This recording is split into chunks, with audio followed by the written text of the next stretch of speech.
GSPP class of 2024, you look great. You look really good. I can see you kind of, but very colorful. Welcome to our commencement ceremony. My name is David Wilson, and it's my great privilege and honor to serve as Dean of the Goldman School of Public Policy, affectionately known as GSPP. It's okay, yeah. For those who don't know. You know, we're extremely privileged and honored to be able to be here today, be in this moment. Our commencement is taking place on stolen lands. We're benefiting from public resources. We have the privilege of learning and engaging in intellectual ways that help us inspire one another and learn from one another. And at the moment, there are masses that don't share that same privilege and that same opportunity. And so before we begin today's celebration, let's take a moment of silence to just reflect on and remember the array of injustices around the world where people are experiencing violence and suffering simply because of who they are or where they are. So we'll begin our moment of silence now.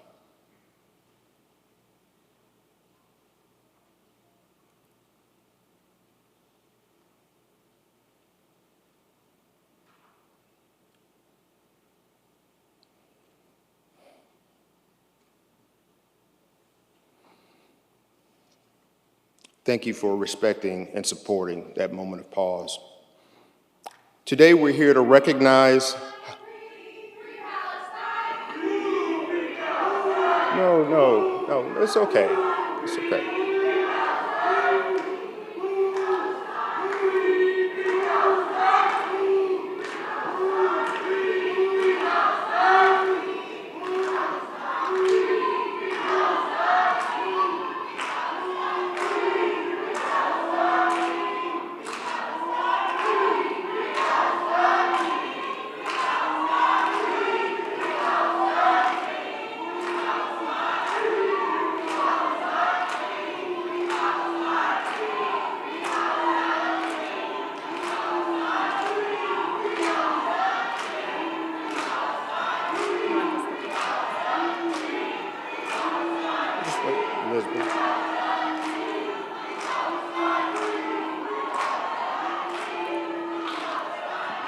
To those in the audience, we hear you.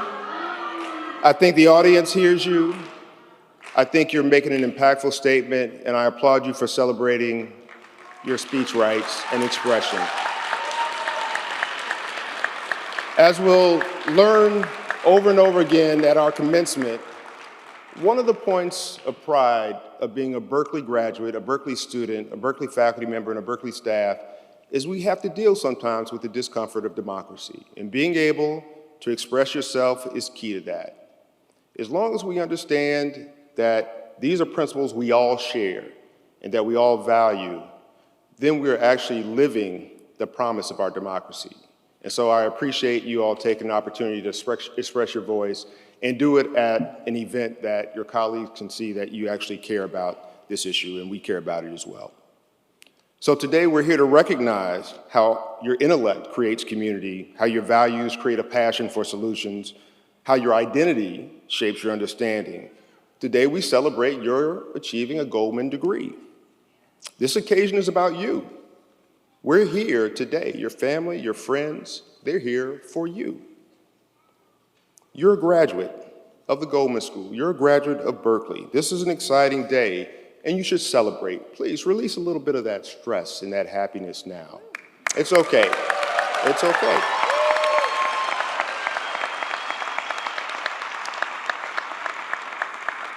This is just a moment.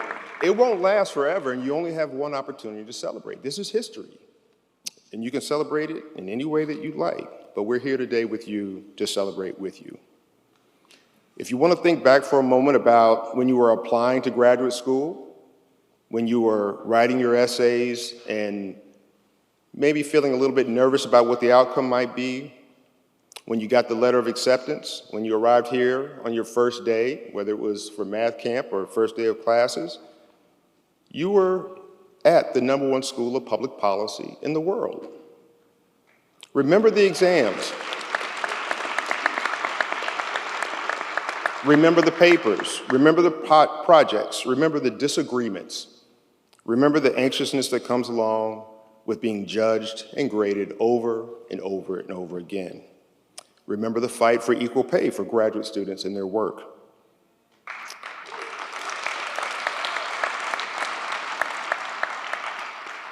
Those are all a part of our history and how we've developed and grown together. And today is your day to celebrate that growth. Our alumni are known for their belief that anything is possible with conviction, hard work, and dedication. Their unwavering professionalism that complements their political conviction, and their rigorous analytic standards that they use to make good decisions about good ideas and solutions that make a difference in the world. The pride that comes with being a GSPP graduate is a bit of a golden bear ticket, as we like to say.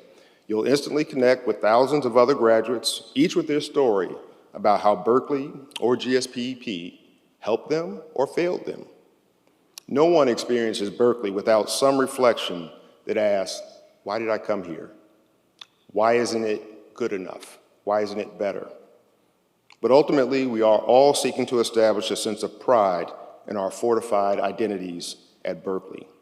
And I can really assure you that you'll wield a great deal of influence when you leave here, and that carries a huge weight of responsibility. They'll see you as representing Berkeley. For those in this room who are still wondering what is public policy, I'll give you a few points for future dinner table conversations. Public policies are those actions taken by public leaders to address public problems. Pure and simple. The actions may come in the form of pronouncements from a podium just like this, legislation, scientific research investments, setting the example, or doing nothing, which is at the lowest end of policy. Public policies help direct society in ways that we find desirable. We desire healthy and sustainable communities, and we need actions to help get us there. Similarly, we desire safety and security, equal opportunity and protection. We desire clean air and water, responsible energy use. We desire fair wages, equal access to jobs, education, and housing. And we desire the establishment of justice to ensure domestic tranquility. How we reach those desired ends is the hard work of public policy. It's what we learn here at Berkeley and at the Goldman School. Policies require politics, the who, what, when, why, and how decision-making. Policies require good practice, implementing and testing ideas that work for the public good and that are sustainable. It's ironic that your graduation today from our public university, which was created by public policy, is technically a policy output. You've created, received, developed, experienced, and education that should enhance your quality of life. And yet the real policy outcome, the actions that will advance your career and advance society, they remain unknown right now. We don't know what you're going to do next, but we hope that you'll make a measurable difference in the world. We hope that our faculty, our staff, our alumni, and our Berkeley community have given you a set of tools and experiences that strengthen your ability to see value in our multiracial ethnic democracy. We hope that your experience at the Goldman School will create a resolve to eliminate inequalities and uphold fairness. We hope that you can draw on your diversity and your individual talents, as well as your academic training and professional experiences, to become good, reliable, and trusted advocates. We hope that you can now fully define, dissect, and understand a problem and think about effective ways to create good solutions. We really value your ability to think about the different ways that we can come to real solutions. We may not always resolve a problem, but we can at least try and minimize the effects. The best public policy school graduates can identify, evidence, and advocate for the policy choices that make sense most of the time. And that's the real frustrating part of public policy. The policy recommendations that ultimately win the day may not be ideal. They may not be the perfect solution, but they may be the best solution at the time. And thus, training in public policy is really about learning how to solve public problems, but also the politics of what it means to offer a solution, understand its feasibility, and know when to make the best decision that will lessen the burden of the problem on as many people as possible relative to what currently exists. Problems, public, performance, politics, practice. There's one additional element of our toolkit, justice. At GSPP, we pay special attention to the extent to which policies are just. We don't simply want to see policies that work to lessen the social burden. We want the burden lessened in equitable, accountable, respectful, and measurable ways. Our orientation toward justice is grounded in our spirit of community. And despite our disagreements, our conflicts, our moments of sadness and success, and our diversity of ideas, despite all of this, we rise and fall together. That's Berkeley. An orientation toward justice is what sustains our faculty, it bonds our staff, our students, our alumni. It's what makes GSPP special. In that spirit of shared success, we promote it through practice and intellectual ideas. That spirit is the most powerful tool that you can develop at the Goldman School. How to be a community, how to work together to solve problems. Public policy is as much about the public, our public, as it is about the solutions and the problems. Lastly, there's an important lineage at the Goldman School that talks about speaking truth to power.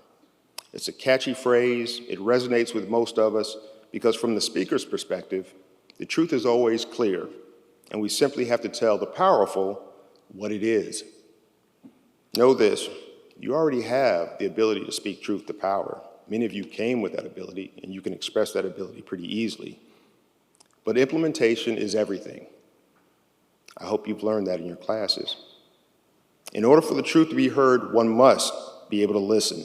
There's power in listening, and that power is harder to experience when we believe our own voices are more important than others. Also, when our voices are louder, it's sometimes harder to be heard. So here's the question, in spite of how much passion, how much education, how many facts you have, how impactful will you be? That's the policy outcome that we care about. That's the one that you will have to invest in moving forward. So we like to say we provide the public with a toolkit for the hard work of democracy. We believe that public policy and what we learn here at the Goldman School is how a better future gets made. And you, all of you, the 2024 graduating class represent the notion of this toolkit. It's not just your quantitative training, your policy analysis projects. It's really about your potential. You're the best of the best. You have to believe that. And we're deeply proud of you as a faculty. Stay in touch with one another. Rely on one another. Give one another thoughtful advice. Be sounding boards and critics for one another. And most importantly, because of these troubling times, be kind. Be kind to one another. Learn to reinvest in that kindness. Find ways to reinvest in the Goldman School and those students who follow in your footsteps. And lastly, be kind to yourself. Give yourself permission to appreciate life as it comes and those who've been a part of it. Congratulations, class of 2024. Go Bears.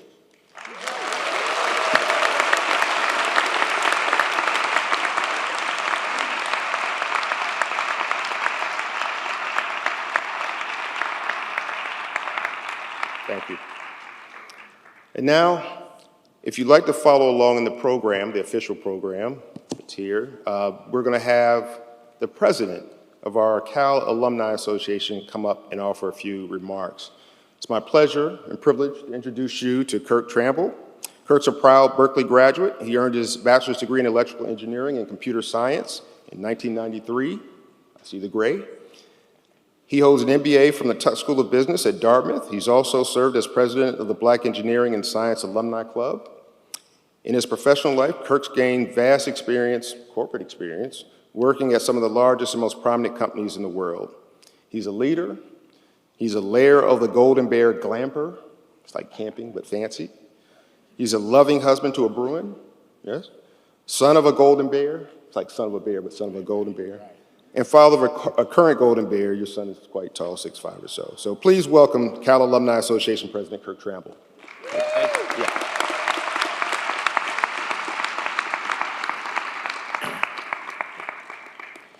Good morning, distinguished guests, faculty, graduates, and family. As president of the Cal Alumni Association and a Cal alum, and as was mentioned, a Cal parent, it is my distinct pleasure to extend a warm welcome to the graduating class of 2024 for the Goldman School of Public Policy, or GSPP.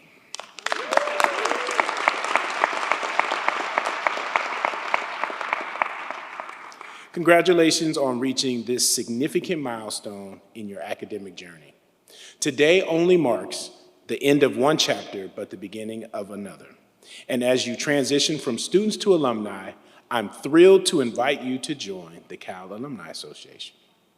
Our association serves as a lifelong connection to your alma mater, providing invaluable resources, networking opportunities, and a sense of community wherever life takes you. In recognition of your achievement, each graduate is being offered a complimentary annual membership to the Cal Alumni Association.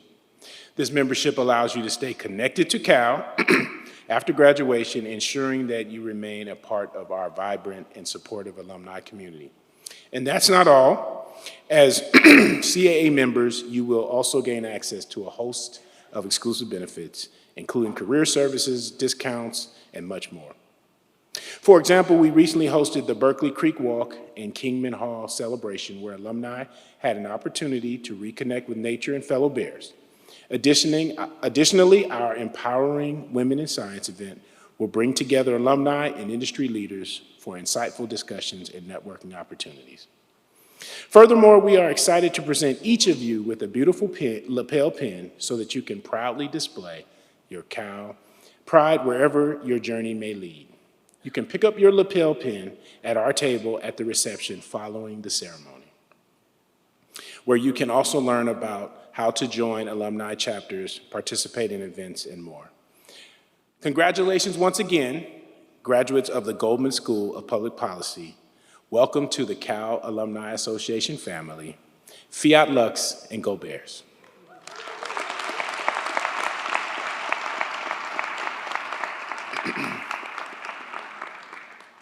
Next, I'm pleased to invite the next speaker, MDP graduate Piyush Naranj, who was selected by the MDP class of 2024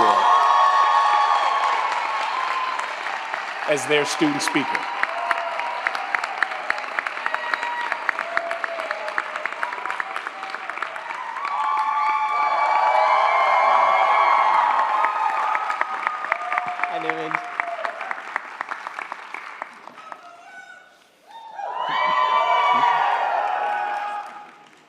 Thank you, everyone. So over the last few weeks, I've not missed a chance to tell everyone I meet that we are all graduating today. After all, we graduate from the #1 public university in the world.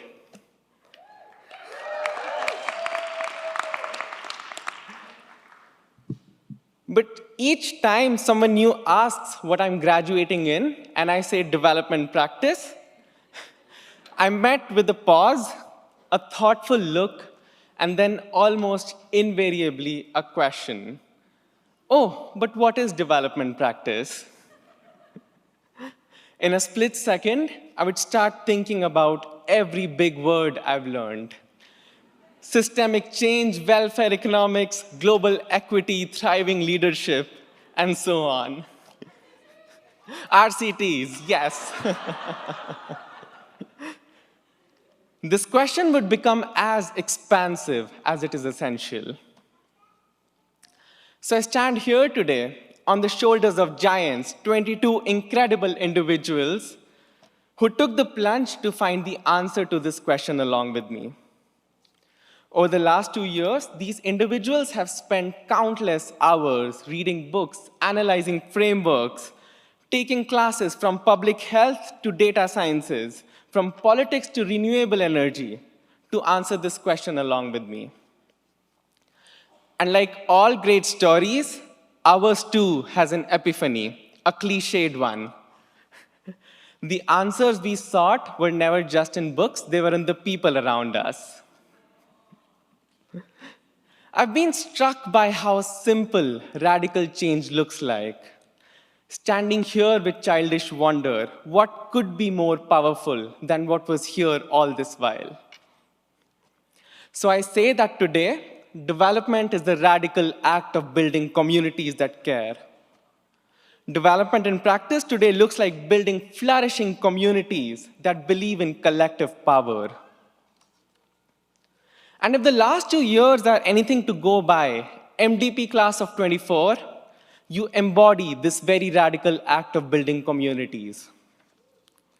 I would like to request my cohort, the MDP class of 24, wherever they are, to raise their hand up high, proud and beaming.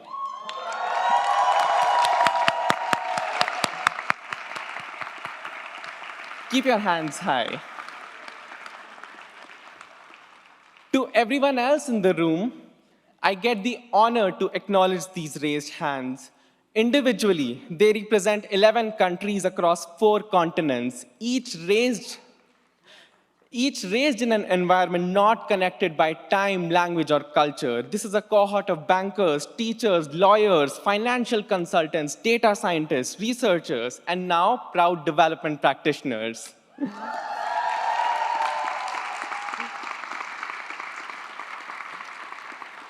Keep your hands high. And while their individual achievements are tall and impressive, it is their collective prowess and camaraderie that stands out. It is a community working relentlessly towards one vision, building a world where equality, sustainability, and peace are not just ideals, but realities. Thank you, class. You may lower your hand. And while you do that, remember to pat yourself on the back. MDP class of 24, you're a community like no other. You're a community because while you care about the big things of the world, you also care about the little things that matter. Witnessing all your capstones come together was a near overwhelming experience. In just 2 hours each week, it would become a masterclass on a wide range of challenges, from electrifying vehicle fleets to strengthening rural governance, enhancing teaching and learning in schools, transforming food systems, and so much more. You started legacies like the Mexico Development Lab,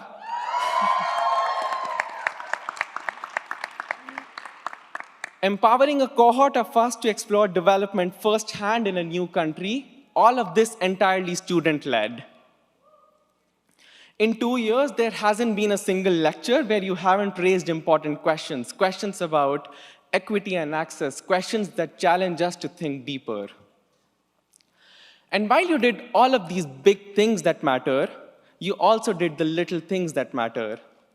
At the start and end of every lecture, there would be a chain of hugs in my classroom. Not the awkward side hug, but a warm, I've got you type of embrace. You prepare photo books to capture memories. You invite each other for dinners. You pick each other up at the airport. You show up for each other during moments of self-doubt and burnouts. MDP class of 24, you truly are a community like no other. So I've begun to think, what if development did this? What if it taught you to build communities that come together over shared visions, joys, and hardships?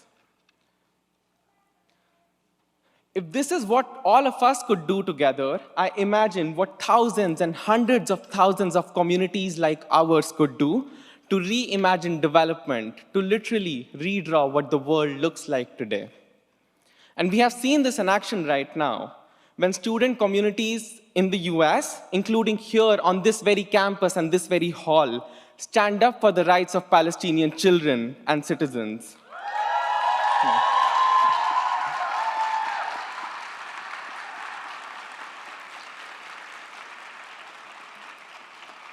Rejecting the complicity of our academic institutions in the US in the ongoing oppression. These student communities show that advocating for justice has nothing to do with political left or political right, and can be done peacefully yet powerfully.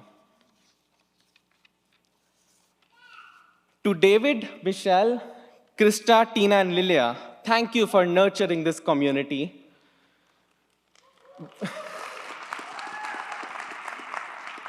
We were difficult once, but you did well.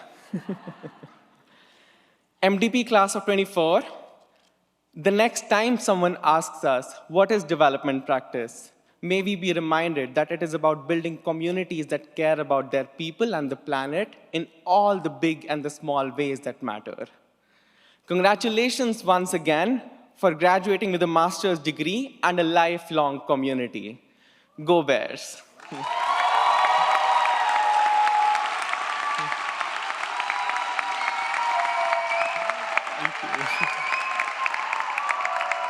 Thank you.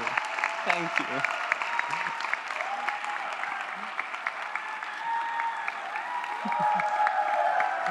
Thank you.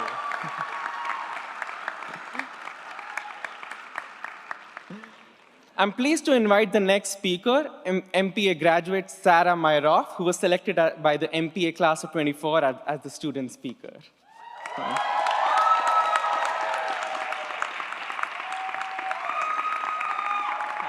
Thank you. Yeah. Congratulations.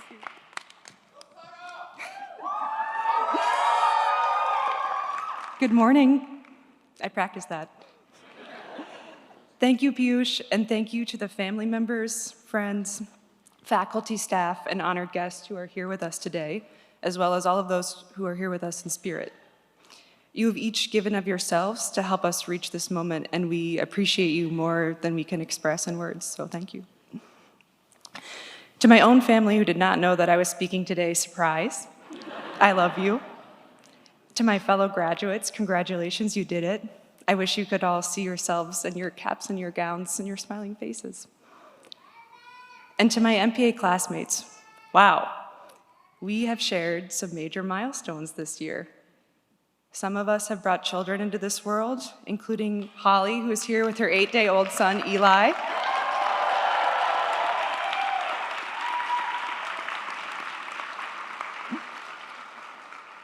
Others have suffered loss. We won primary races, we wrote books, we took master sommelier classes, we ran marathons. In the last 72 hours alone, we've had both an engagement and a wedding. So congratulations to Yanka and Carla, and to Lauren and Zach.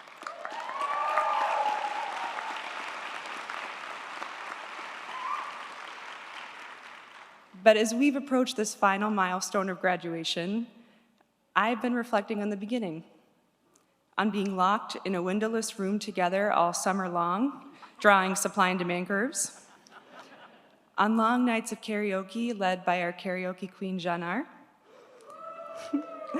on that ill-fated lecture on a boat where Hamza gave us all a free biology lesson in seasickness. But the truth is that my most vivid memories of those early days are of feeling very afraid. I remember walking to campus for the first day of orientation with questions racing through my mind, like, what if I'm not smart enough to succeed here, to start a new career? What if people realize that I'm a fraud, that I don't know anything about anything? You know, I've never done anything like this before, and what if I can't do it? And then I remember stepping through the doors of GSPP with my hands still shaking like they are now, and I remember meeting Wen. Like me, yeah, go Wen. Like me, Wen was in a new place where she knew absolutely no one. And unlike me, she was also extremely jet-lagged from her flight from Beijing. But she made a point of introducing herself to me and immediately making me feel at home. And at first, I thought I had just gotten lucky meeting Wen, but then I met Sky, and then Gila, then Maria, then Miles, then Nielton. And it slowly dawned on me that I was sitting in a room full of deeply kind people. And then for the rest of my MPA experience, anytime I felt like I was going to collapse under the weight of my own anxieties and insecurities, one of you was there to affirm that I belonged here and that I could come out of this program being whoever I wanted to be. Even people who I didn't even know necessarily very well offered support unconditionally. But it's not just that you're all nice people. I could give a long speech about how kind all of you are. It's that you have shown me that there is no skill set or formula or piece of knowledge that any of us has learned here that is as impactful in public policy making as centering someone else's humanity. And by that, I mean connecting with people as people and offering your support and yourself up as a vehicle for them to thrive. You've modeled this principle for me not only through your empathy, but also through your humility. You don't have a problem admitting that you don't have all the answers. Instead, you ask questions, you listen, and you create space for people with lived experience to speak. You have taught me to let go of my ego and stop worrying about knowing enough or being enough of an expert, that people are the experts of their own lives, and that truly just policymaking centers their knowledge and their stated needs. And we have been so lucky to be in a space where we can learn from each other and each other's stories. I have been deeply humbled to better understand the crises of mass incarceration, homelessness, war, and gun violence from peers who have survived and faced them. I have also learned so much from fellow students of all faiths and backgrounds who have tirelessly centered the humanity and uplifted the voices of Palestinians and of Israelis who are working towards liberation and peace.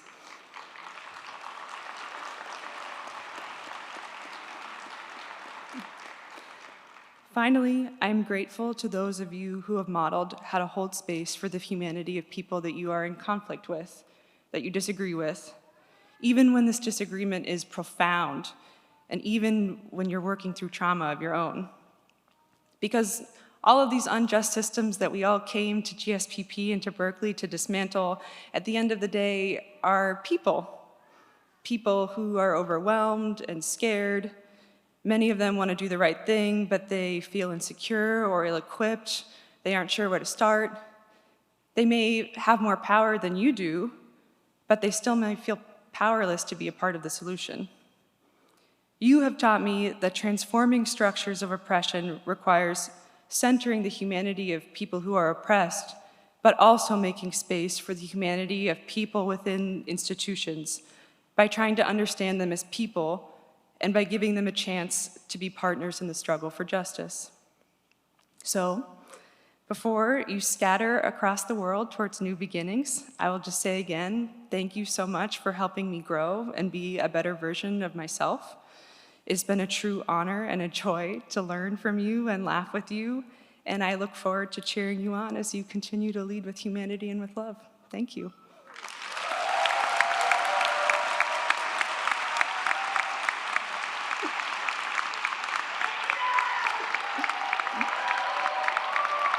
Thank you.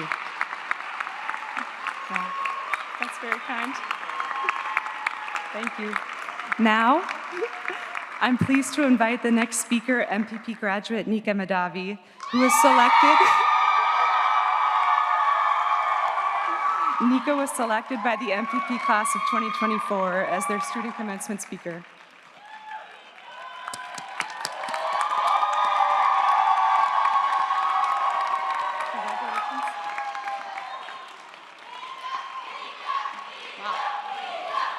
Thank you. Thank you. You haven't even heard what I'm going to say yet, but thank you. I can just walk off now. Good morning, graduates, Goldman faculty and staff, and beloved friends and family. First, I'd like to thank all our loved ones who are here today to celebrate this achievement. I know many of you have traveled across the country, or several countries, to be here with us in California today. Others have moved here to support us, watched us work, procrastinate on our problem sets, or picked up extra tasks when we weren't able to. To all our family and friends, near and far, shout out to those watching the live stream, I express my gratitude for your endless love and support. Without you, none of us would be who we are and where we are today. Next, I'd like to thank our GSPP faculty and staff for their support, mentorship, and guidance over the last couple of years. And lastly, to my dear classmates, how dare you? You all thought you could give me another assignment before receiving my diploma. Wasn't finishing our capstone projects the past couple weeks enough stress? In all seriousness, thank you for giving me the immense honor of being your commencement speaker. I've learned something from each and every one of you, and standing up here today, I'm just a reflection of all your teachings. I knew going to graduate school would mean gaining a network, but never did I think of the family we would become. Okay, I'll rein it in a bit. It's just some friends said they weren't planning on wearing mascara to prepare to cry during my speech, so I'm trying to make sure I deliver on that expectation. While writing the speech, I started reflecting a lot on Goldman's motto, how a better future gets made. I think as policy students, we think about the future a lot. For those of you who are unfamiliar with what one does in graduate school for public policy, let me paint a picture. We go to class, learn about all the problems in the world, and then leave thinking, how the heck will we ever fix this? All right, so maybe that's not fair. While sometimes it can seem overwhelming, the truth is we have had many conversations about the world we envision. Whether it's discussing housing or climate change, somehow a dinner with a group of friends can turn into a night-long conversation about systems change. But we haven't just talked about changing the world, we've taken action. When we felt we weren't hearing from enough practitioners in our curriculum, we created our own class and brought them in.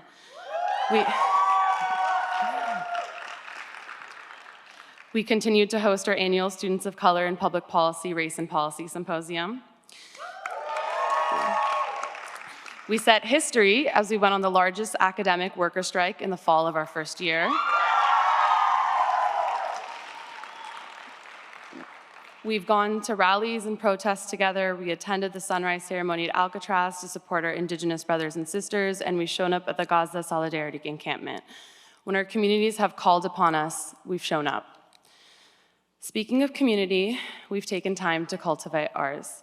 From Halloween parties to birthday parties, we've never missed a chance to celebrate. Goldman's very own soccer team, the Social Safety Net, won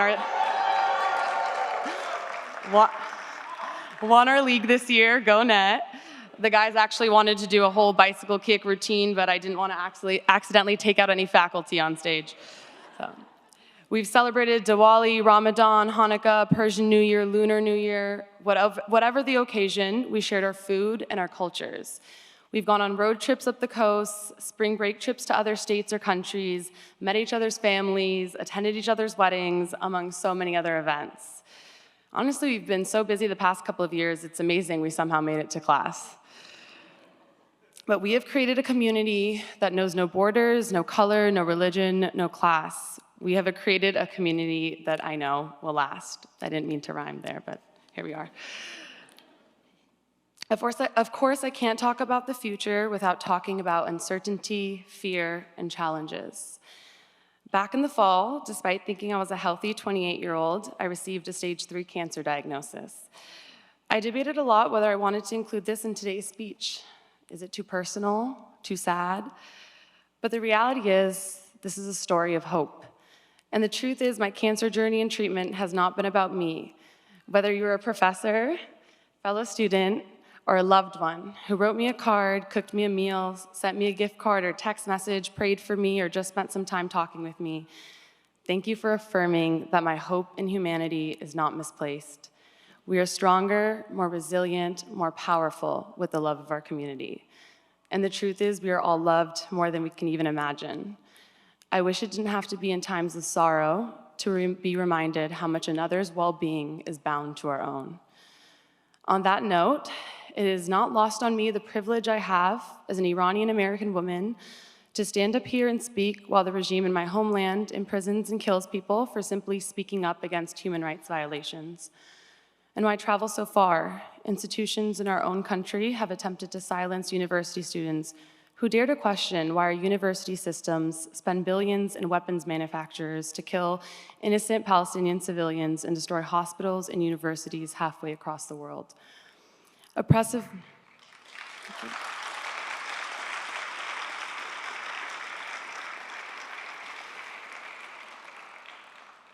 forces, wherever they are in the world, will focus on semantics and sides and change the narrative. They will make us believe that we, the people, are fighting against each other. Do not let these forces distract us from the humanity and what we know is true. Collective liberation is recognizing that systems of oppression are all intertwined. It means my freedom does not come at the expense of yours. It means none of us are free until all of us are free.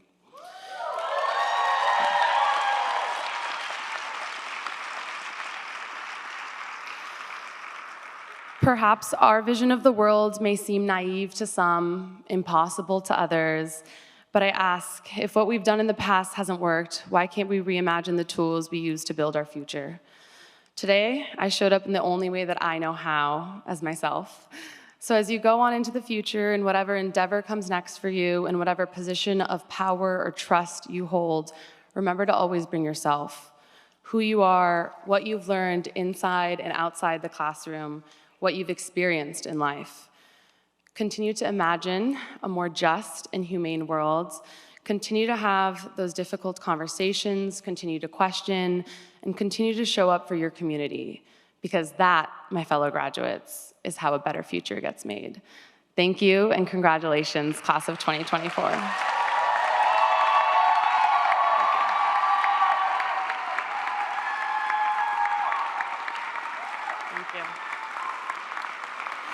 I am pleased to invite the next speaker, Professor Angela Glover-Blackwell, who was selected by the GSPP class of 2024 as our faculty speaker at Commencement.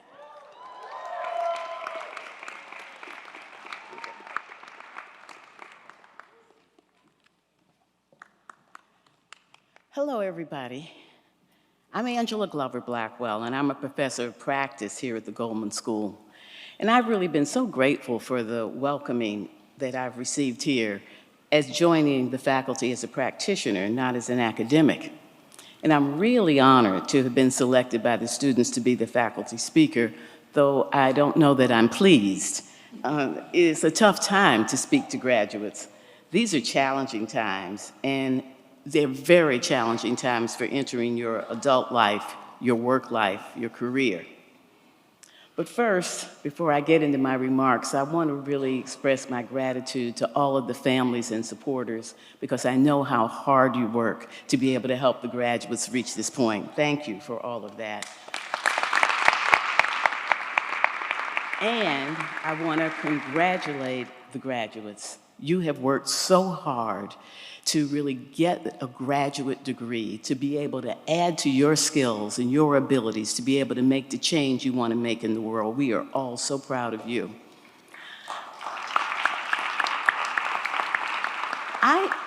I entered my adult life in 1968 with a degree from Howard University in hand. I entered as the civil rights movement was transitioning to the Black Power movement. 1968 was when the Reverend Dr. Martin Luther King Jr. was assassinated. It is the year that Robert Kennedy was assassinated. It is the year that Tommy Smith and John Carlos raised their fists at the Summer Olympics. The year that the protests against the war in Vietnam really began to get huge momentum. 1968 was the year that the Democratic Convention in Chicago was upset and upstaged by violent clashes between anti-war protesters and police. It was the year that cities exploded with anger, impatience, and frustration over continued racism in the United States. 1968 was the year that defined me. It gave me purpose, it solidified my values, tested my courage, and set my path toward change and racial and economic justice. But life's journey can push us away from the insights we gain during the struggle. The day-to-day demands of work and of life and of family can diminish the clarity of once was a bright light on the path that we wanted to take. The message that has served me well, and the message that I bring to you today, I got from the writings of the theologian Howard Thurman. Keep fresh before me the moments of my high resolve. We often start with high resolve, but as Howard Thurman points out, the dust and grit of the journey covers it up to the point that you don't recognize it, you don't even remember it. Our resolve can become shaped and grounded when we are exposed to the momentous times and events. In those times, clarity is gained through heated arguments, through debates, through protest, hard-fought, consequential elections, wars, times like these. Yes, if anyone can relate to the exhilaration, that I felt in 1968, it is you, the graduates of 2024. It was in 2016, while many of you were probably in high school or undergraduates, that you thought you were going to step into a world that was moving headlong into inclusion, and you saw the beginnings of the wall coming up, hitting a wall around that progress. It was 2020 when you thought that maybe you were going to spend a couple of weeks, maybe a couple of months at home, and found out that that turned into 2 years of isolation and confusion. It was also in mid-2020 when your racial justice credentials were awakened and tested around the murder of George Floyd and the emergence of the Black Lives Matter movement.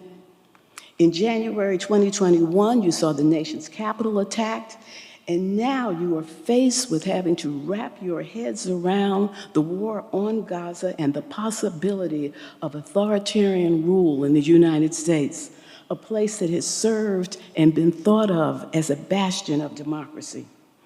Those acute events make you think deeply about who you are, what you believe, your values, what's really important. In these times, you do not want to be a mental bystander. To actually struggle through these times will bring your resolve into high relief. It is through struggle and engagement that you are able to see the brightness of resolve and understand its ability to guide your life. Please know that being forced to think hard about what you believe, what you value, how you want to show up in the world is only helpful. Do not shy away or hide from the challenges of challenging times. Life is much more meaningful when you can live it with resolve. And you burnish the luster of that resolve with personal growth, enlightening experiences, exhilarating successes, and the regenerative bounces back from defeat. The brighter your resolve, the better it can light your way, the easier it is to find it when you need it. Life is not all growth, successes, and defeats. But what kills resolve is not the absence of these moments. It is what happens between the moments, the dust and grit of the journey. Not allowing yourself to get stuck in the complacency and defeatism as you travel through this muck is the high test of life. For many, resolve is dulled by the grit of bureaucracies that lull you into a rut of systems convenience. For others, it may be the dust of narrow-minded colleagues, disappointing leaders, or perhaps acquiescence to the demands of unimaginative funders. Warding off the enemies of resolve requires staying in the mindset of struggle.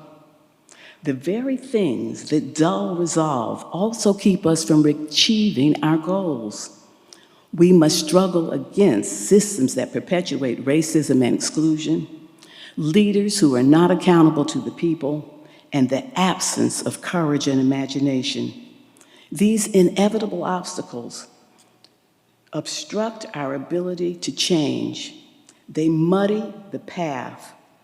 But if you meet them with high resolve, you can transform these barriers into opportunities for greater clarity, instead of falling into cynicism. I imagine that you came to the Goldman School to get skills to make change. One thing I hope you learned is that the changes that are needed are huge and fundamental. We won't have good environmental policies unless we recognize the urgency to act in big, bold ways now. We won't have policies that serve human flourishing until our systems truly value those who have been kept behind. And we will not have a democracy that lives up to its promise unless we invest in building a thriving multiracial democracy. We cannot achieve these goals with tweaks. These are not simple adjustments.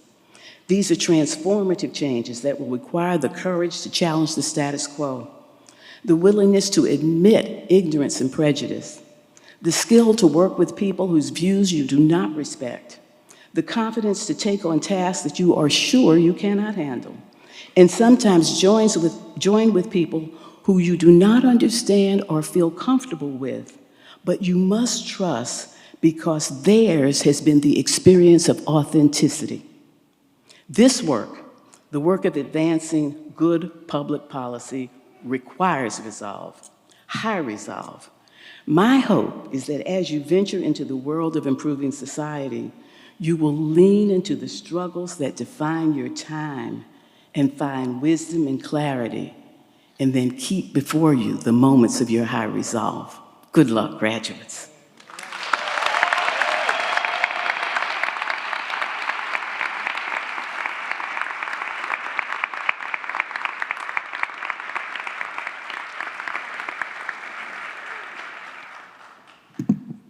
Thank you, Angela.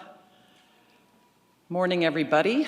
My name is Hillary Hoynes. I'm a professor here at the Goldman School, where I'm also currently serving as the Associate Dean.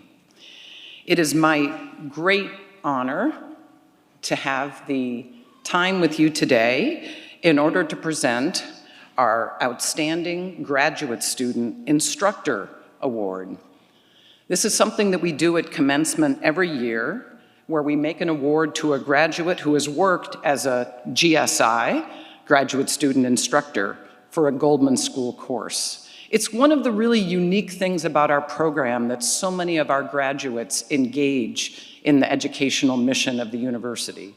So before I tell you a little bit more about this award, I would love any of our graduates to stand up who had a chance to be a GSI during their time here at the Goldman School.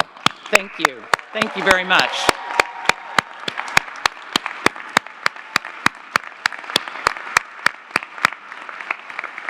Thank you so much for your service and your commitment.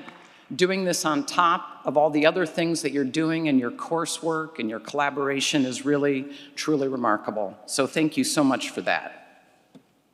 So each year, over 200 GSIs from across the Berkeley campus are chosen for their outstanding work in the teaching of Berkeley students.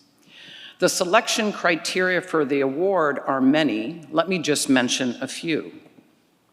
The capacity to promote critical thinking, the ability to create inclusive learning environments, command of the subject area, and the ability to motivate students.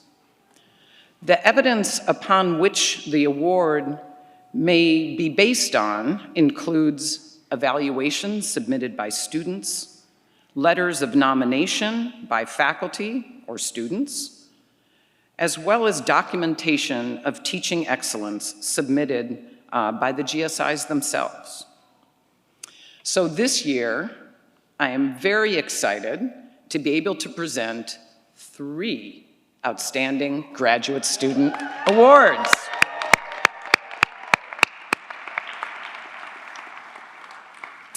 So Graduate Student Award number 1. I am pleased to present the first award to MPP graduate Jay Anderson.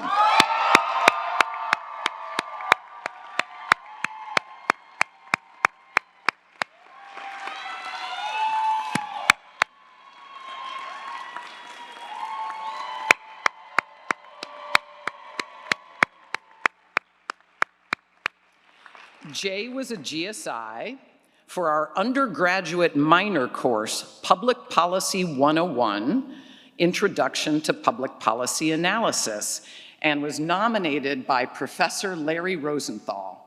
Jay, it's so good to have you. Not yet. So I'd like to share a few things that Professor Larry Rosenthal included on his effusive nomination statement. Quote, Jay is a brilliant teacher and deep thinking policy expert who brings his very fortunate students an extraordinary intellect and unparalleled enthusiasm.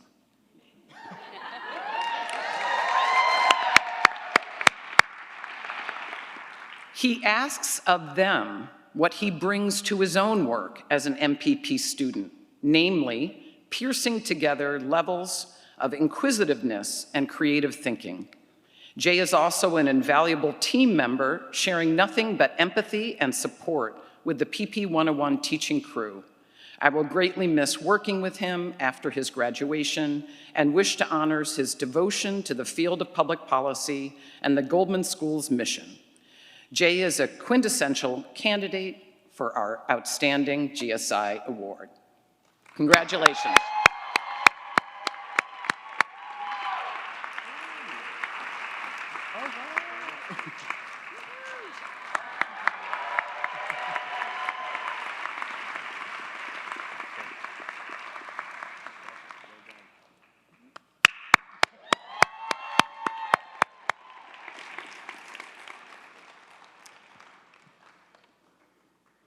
GSI Awards number 2 and 3.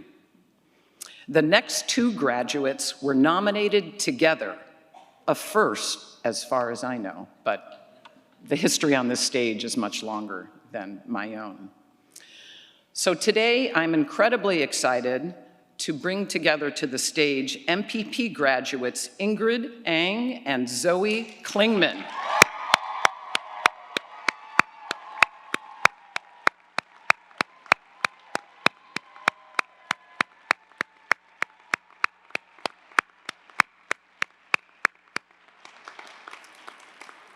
Ingrid and Zoe were nominated by Professor Jack Glazier for the Quantitative Methods Core Course in the MPP program, otherwise known as Quant.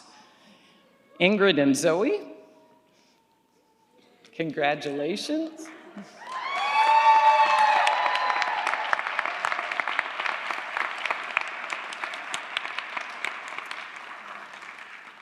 So once again, from the effusive nomination statement, this one from Professor Jack Glazier, quote, I would like to nominate Zoe Klingman and Ingrid Ang together.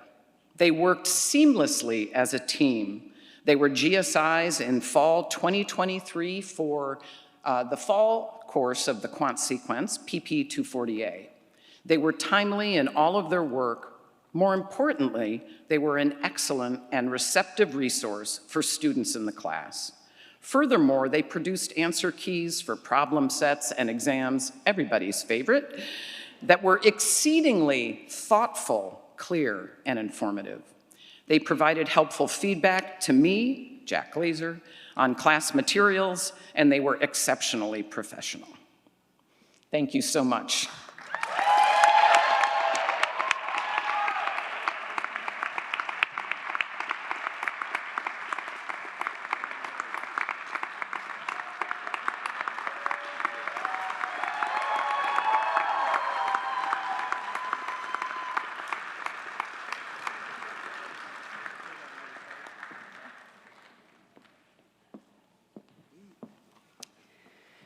Good morning, GSPP.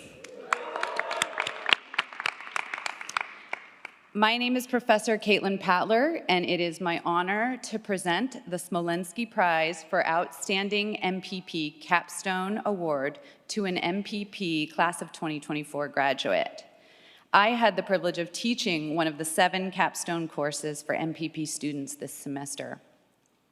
The capstone, which I'm sure you've all heard your students talk about at length, is the master's thesis for GSPP students. It's the culmination of their graduate education at GSPP. Students work with a real-world client to help that client solve a public policy problem using the skills learned in the Masters of Public Policy program.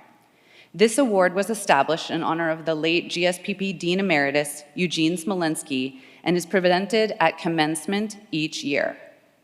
Students don't know they've been nominated, and no one except a few of us up here on the stage know who has won. Let me tell you a little bit about how the winner is selected. Faculty from each MPP capstone course nominate one project from their class to be considered. Nominated projects are then reviewed by an external committee of Goldman School faculty to select a winner who will be announced for the first time today. So I'm going to read the names of the students who were nominated. And when I read your name, please stand. Filhak Amalia. Please stay standing. Halima Barucha Job.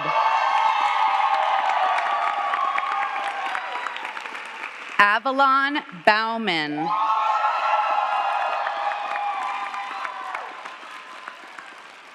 Catherine Cohn. Michael DeRoche. Mireille Salman. Will Toespern.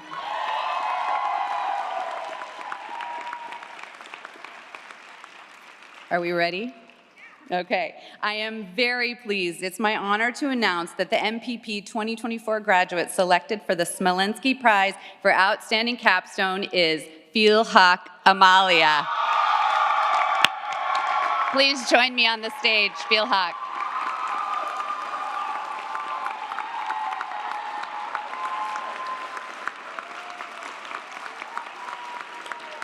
Please join me. While Philhak is making their way up to the stage,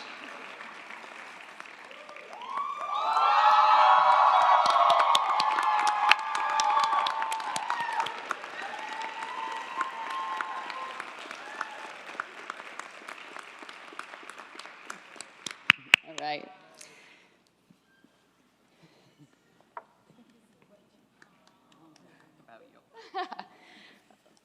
I was so lucky to supervise your capstone. Let me tell you all a little bit about Philhak's outstanding project. There are few real-world policy problems as important as climate change. However, few nations have been able to successfully reduce emissions, particularly in sectors like transportation. While the transition to electric vehicles, or EVs, is a very promising pathway for decarbonization, costs of ownership present real barriers to mass uptake. Despite its size, the country of Indonesia is the 7th largest emitter globally. While it has signed on to the Paris Agreement, its policies currently fall short of achieving emission reductions targets. In fact, under the status quo scenario, Indonesia would not meet all of its 2025 targets until as late as 2060. This is where Philhak's exceptional capstone project comes in. The project is titled Driving Toward Transportation Decarbonization, Policy Strategies for Accelerating Electric Vehicle Adoption in Indonesia. The client was the Reliable and Appropriate Energy Lab here at UC Berkeley and the Sustainable Energy System and Policy Research Lab at Universitas Indonesia. This exceptionally rigorous, ambitious, and skillful project involved 3 phases of research. Each alone could have been its own capstone. I told you that all semester, but you stuck with it. The first part was a comprehensive market analysis of Indonesia's EV sector, then a comparative analysis of EV policies in many other benchmarking countries around the globe, and finally a detailed comparative calculation of total cost of ownership, comparing EVs relative to internal combustion engine vehicles. Philhak then used these analyses to identify a series of achievable and complementary policy alternatives aimed at helping Indonesia achieve its decarbonization goals on a much swifter timeline that's more commensurate with the dramatic urgency of climate change. This capstone project is outstanding. It exhibits precisely the type of excellence GSPP is known for: careful and sophisticated framing, rigorous and thoughtful methodology, and meticulously analyzed and achievable policy recommendations, all in the service of solving a real-life problem of tremendous importance: climate change. I've been telling Philhak all semester that her work is literally saving the world. What a tremendous impact for a capstone project. GSP proud.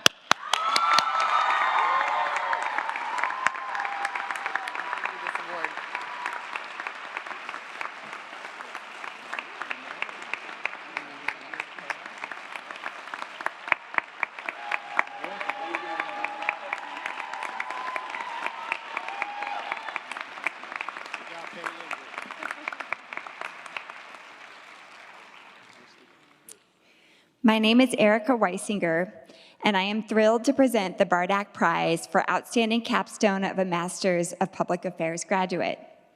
This semester, I had the privilege of teaching one of 4 capstone sections for MPA students. The capstone for MPAs is their culminating project for their time at GSPP. Students work with a real-world client to solve a public policy problem using the skills they've gained in the MPA program. This award was established in honor of Professor Emeritus Eugene Bardak and is presented at commencement each year. Faculty from each MPA capstone section nominate one project from their class. Nominated projects are then reviewed by an external committee of Goldman School faculty and select a winner. The following MPA graduates were nominated for the award this year. When I read your name, please stand. Gila Abel.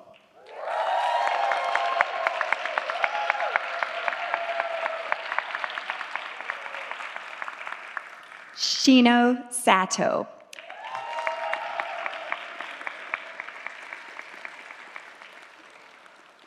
Jessica Shao.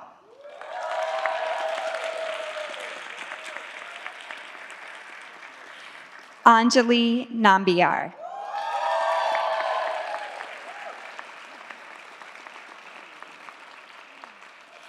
I am very pleased to announce that the MPA graduate selected for the Bardak Prize for Outstanding Capstone is Shino Sato.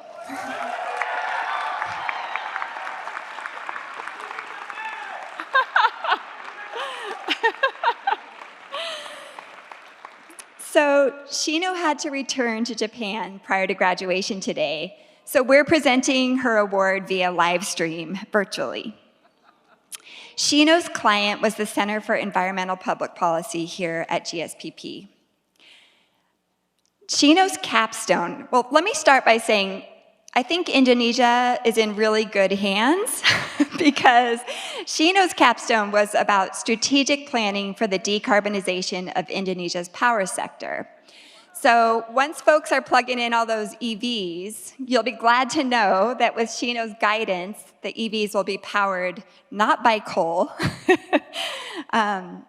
So she examined Indonesia's transition from coal dependency, crafting scenarios for decommissioning coal-fired power plants. She evaluated the costs, environmental impacts, and employment changes associated with each approach. Using Bardak's eightfold path, Shino constructed scenarios, weighed policy options, and considered how outcomes would align with broader international climate goals. The heart of her analysis was in step 5, project the outcomes. Shino shows that an accelerated phase-out of coal-fired plants would reduce carbon emissions while aligning with international climate goals. She carefully balanced environmental and labor needs to provide a realistic pathway for transitioning to renewable energy. And as an aside, she calculates that a transition away from coal would result in a cost savings of more than $250 billion for Indonesia.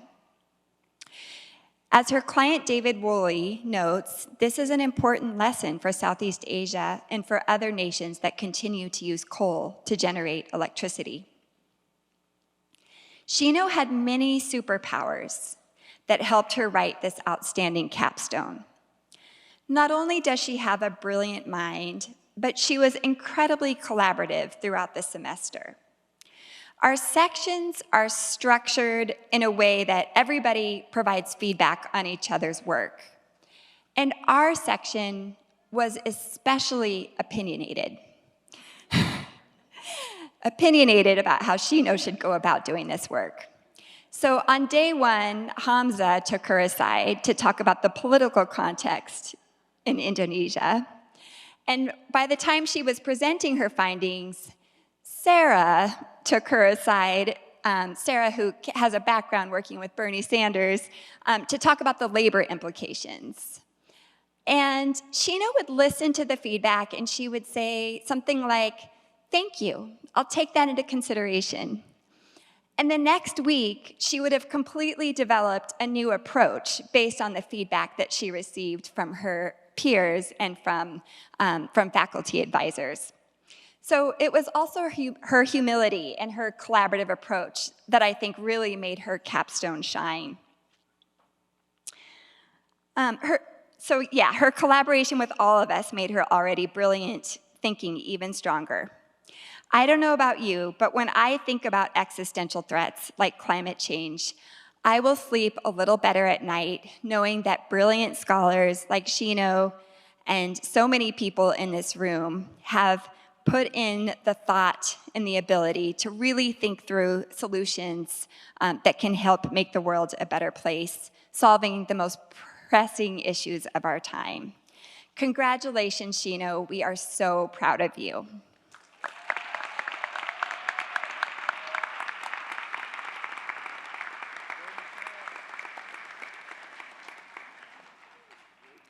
Hi, everyone. My name is Michelle Reddy, and I'm delighted to present the Zilberman Prize for Outstanding Capstone Award to a Master of Development Practice MDP graduate. I've had the privilege of teaching the capstone course for all MDP students this semester.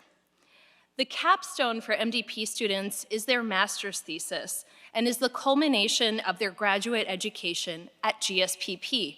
Students work with a real-world client to help them solve a development challenge using the skills learned in the Master of Development Practice program.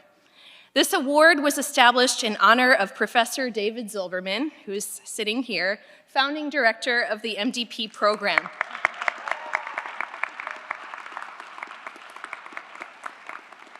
And is presented at commencement each year. How are the award winners selected? It was such a hard process this year. I would come to class and say, I have no idea, there are so many great projects. I can't identify which one or which, the several that will stand out. So I asked David for a little bit of help. With David's help, we nominated 4 projects that were then reviewed by an external committee of the Goldman faculty to select a winner. The following MDP graduates were nominated for the award this year. When I read your name, please stand. Piyush Naran.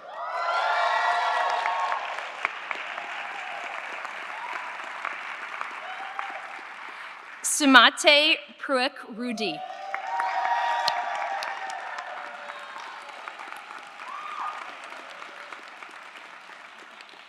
Nicholas Newman.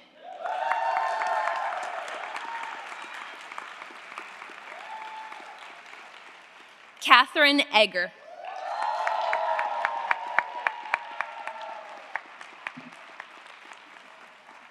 Now, the moment you've all been waiting for. I am very pleased to announce that the MDP graduate selected for the Zilberman Prize for Outstanding Capstone is Piyush Naran.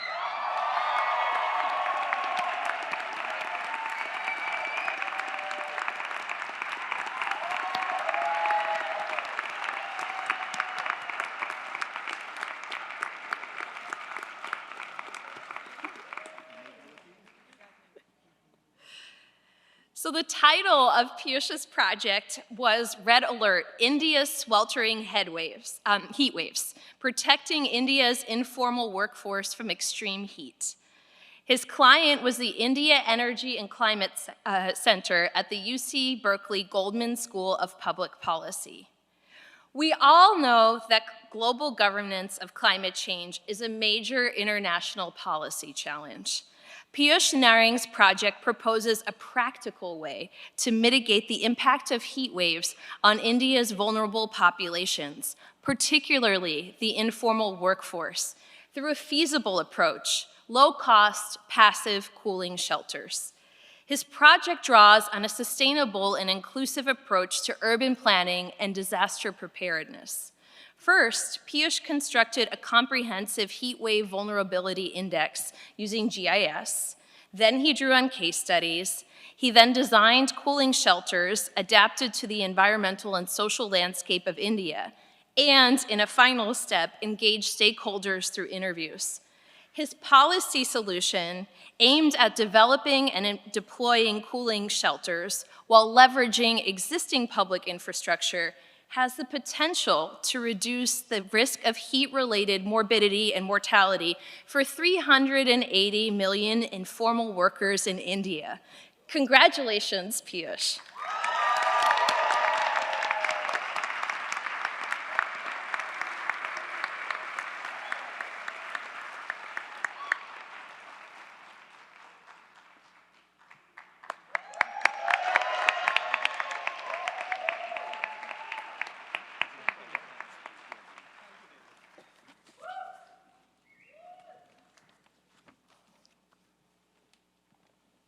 Very good. Give another round of applause for all of our outstanding projects.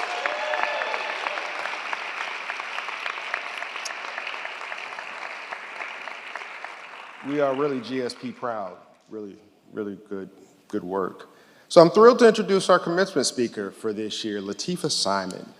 Latifah began her career in advocacy at the age of 16 as an outreach coordinator for the Young Women's Freedom Center. At the age of 18, she became a mother and gave birth to her eldest daughter, Amina. A year later, she was appointed as executive director. A year later, she was appointed as executive director of the center and spent the next decade earning national acclaim for advocacy on behalf of marginalized young women. In recognition of that work, Latifah won a MacArthur Genius Fellowship at the age of 26, making her the youngest woman to ever receive that prestigious award.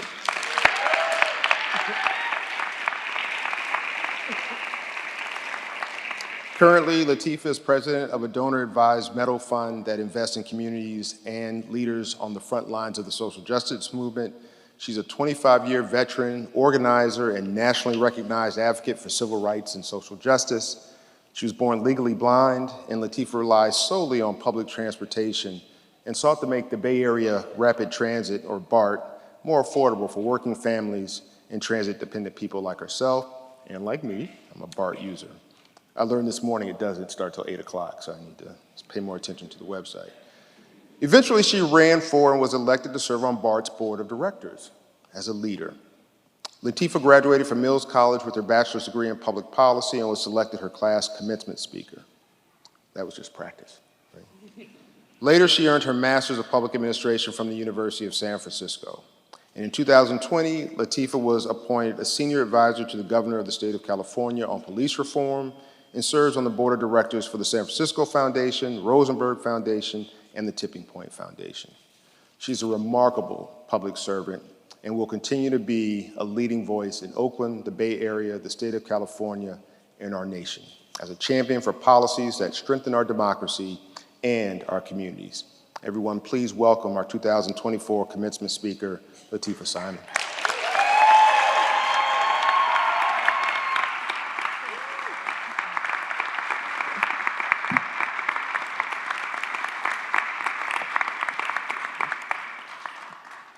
Good morning, Bears. So much has been articulated this morning, and like so many of you, especially those of you in the back, I have tears in my eyes. It's a very, very beautiful and marvelous day. Before I begin, the mother in me wants me to deeply acknowledge the family and community that has come to support the class of 2024 graduates. Get up and turn around and thank your family, friends, and beloved community. These folks have loved you, have surrounded you, and for the graduates here today who believe you are alone, you are beloved by all of us. Thank you so much, family. Thank you so much, community. Thank you so much to the scholarship, the love, and the deep prayers that have brought us all here today. Thank you so much. We ain't nothing without our people, right? I mean, where do I even begin? Class of 2024. Where do I even begin? But first, I should thank Dean Wilson and the faculty. I want to thank the students who trusted me with these few moments today. You could have asked for anyone to be here, and they would have all accepted. I'm very clear. Yes, I'm a Cyclone. I'm a graduate from Mills College. I'm also a Don. But millions attempt to be Bears and only few are accepted. Am I right? This honor that you all have bestowed upon me on one of the most important days of your life, I take deeply serious.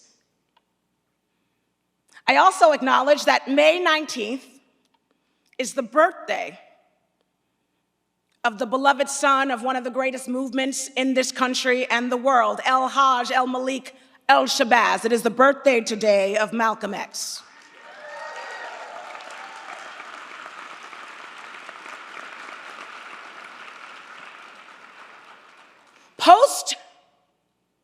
Malcolm's pilgrimage, his Hajj, he came back to the States extremely clear that the insufferable battle for justice is not enough. That praying with folks across faith, across race, working together throughout different experiences of struggle, he believed was required for us to move beyond and get to a space of liberation, and we're clearly not there yet. I was thinking about, in this time, what do I say to this class? These gardeners, I'll get there in a second, these gardeners that are sitting here adorned in gowns of the academy. What do you say? And I thought about a few lessons that I have learned over the years. And I thought about 3 folks.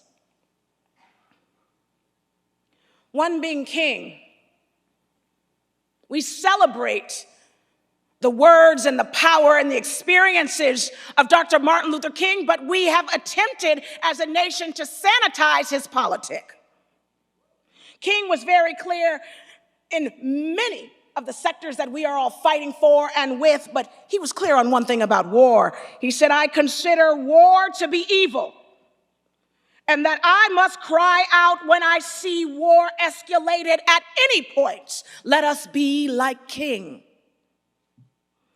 I thought of one of my dearest mentors who graduated on this very stage with a degree in social work, the Honorable Congresswoman Barbara Lee,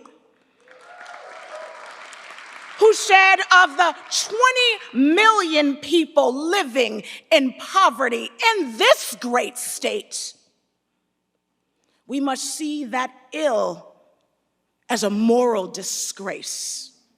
Speak it true. Let us be like Congresswoman Barbara Lee, who was the first person on the floor of the House of Representatives to call for a ceasefire, an end of what we now know is a long war, an unjust war.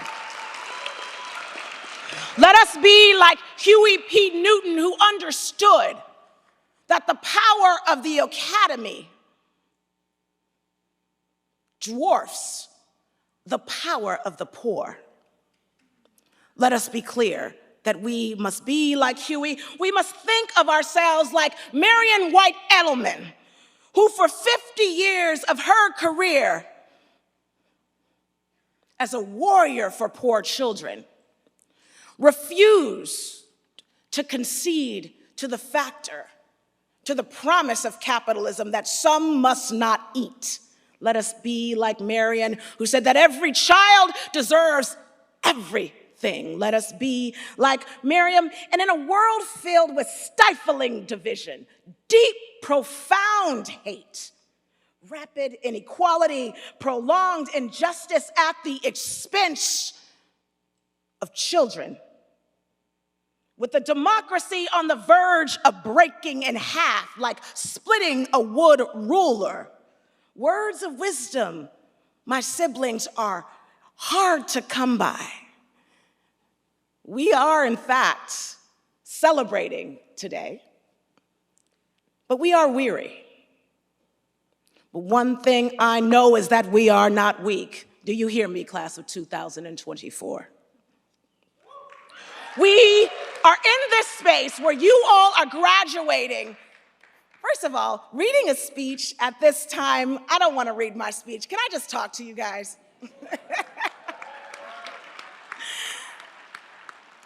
At a time in this country, let's move back from this country. Let's actually talk about Alameda County, where many of you all traveled from around the world. Give so much love to our international students. So much love from our students who traveled from 4 corners of the world. So many of us traveled from the South in this great nation, from the North and from the East and the South, and those of us in the West who made it our life's purpose to be gardeners. Yes, faculty, I'm going to quote Tupac. Roses do come and grow from the concrete. But for that beautiful flower to bloom, there have to be silent gardeners. In a time where you are told no for being dreamers, both on this campus and throughout, in a time where you actually know and understand that that moral arc is center, and with your tools that you have learned from this place and from the prayers of your grandmother, I will tell you, graduates, you will be gaslit in every single institution that you come to, saying that we can change the world, that children deserve to eat, that elders deserve to live their lives with dignity, that mothers deserve to breathe air that is clean. You will be gaslit because you, in fact, understand what is possible. This is a generation of thinkers and of doers. I see a few aunties in the back, and they're saying, who is this woman?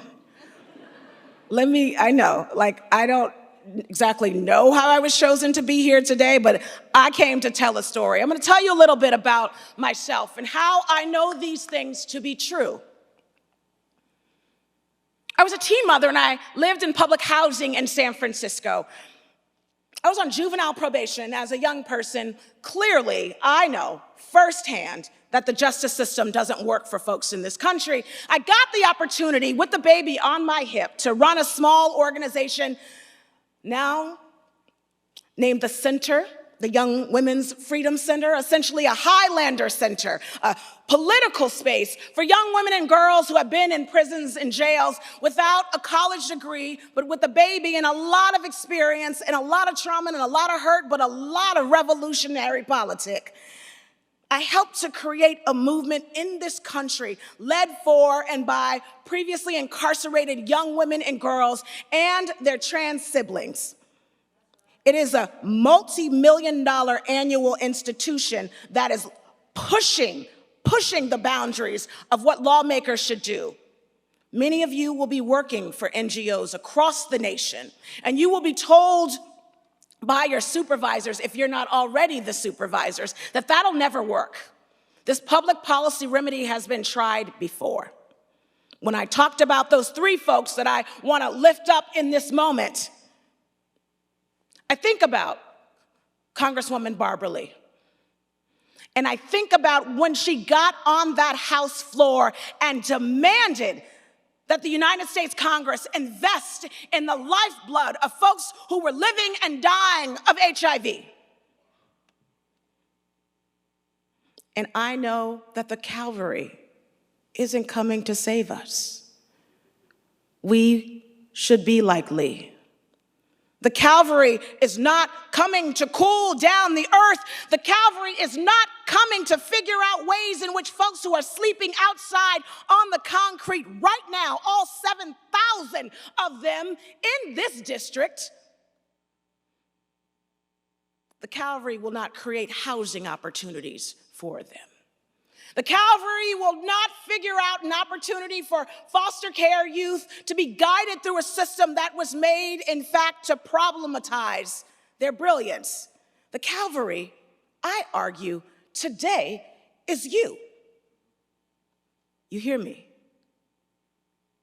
The Calvary is us. It is us. Running the Young Women's Freedom Center for years, I learned that simple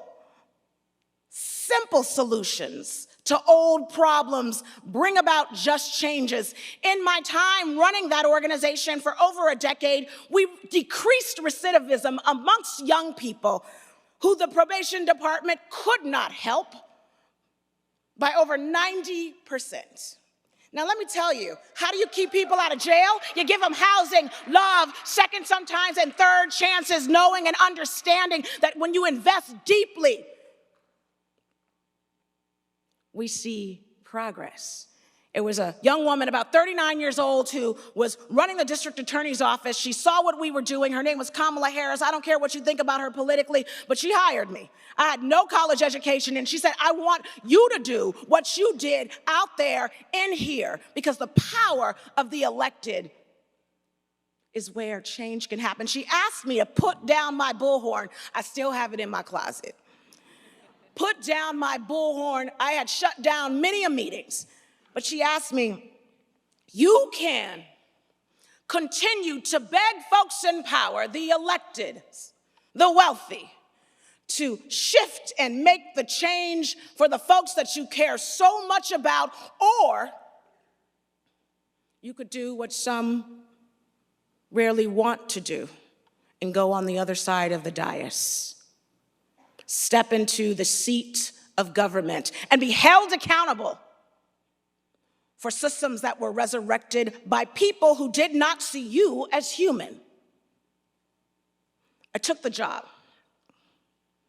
And I created a reentry and diversion program where I was literally able to walk young black and brown young men out of jail every single day and hustle and work with labor and work with retail and work with academia to do what we know is important and critical, is stop the rail to jail and ensure that young people who have been failed by a failed war on drugs, a failed lexicon of picking yourself up by their bootstraps, to actually provide opportunity. If we are in fact going to push for accountability, we made sure that folks stayed out of the very system that we have learned, and many of you, if you've taken econometrics, if you've studied the criminal justice system, you know that the state of California has an 80% recidivism rate, and we fund that system in the billions each year. Be the cavalry.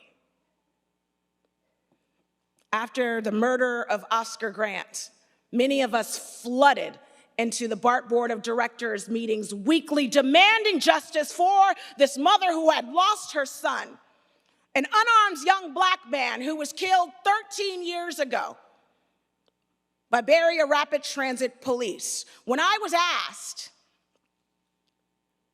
by the mother of Oscar Grant to consider running for an office that few knew about, I mean, you know, if you're gonna run for office, like, why not make it sexy? BART Board of Directors?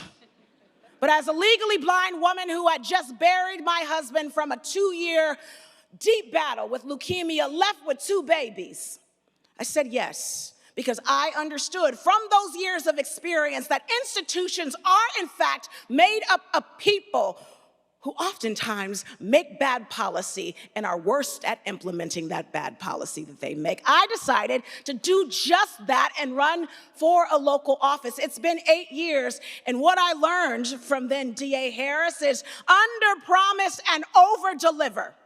We have nixed young people's fares. Poor people should be able to ride public transportation, because I think my public transportation people, including Halima, will tell you that transportation is a human right. It is a public good, as mobility is a public good.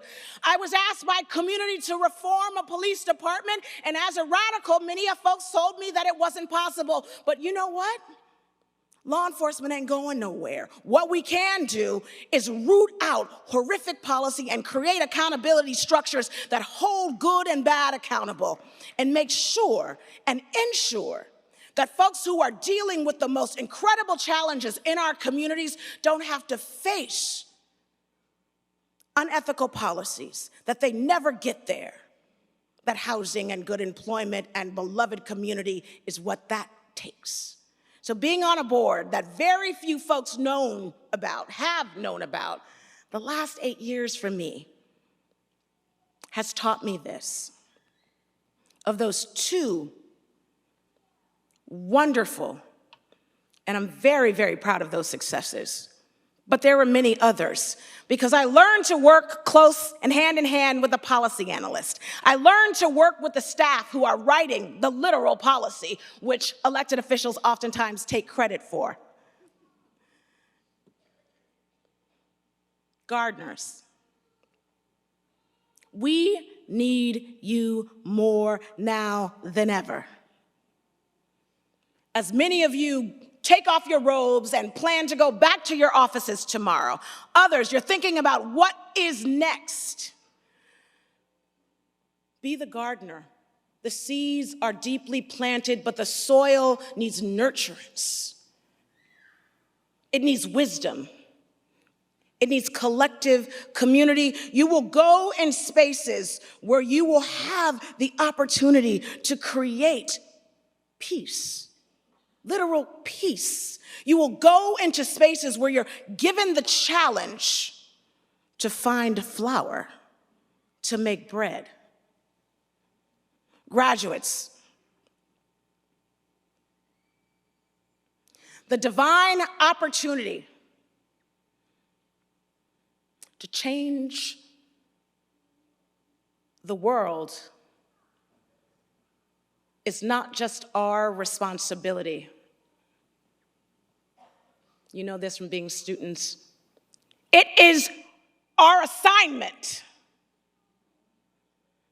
And our global story will now be authored by you.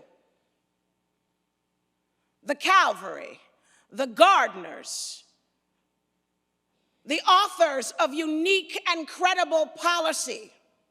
No longer do we have the right to tell folks that they're doing a bad job, that they are a part of genocidal governments. No longer are we embedded with the lexicon that tells folks to do it the right way. I ask you to shuffle your way into spaces and places where you are making those decisions.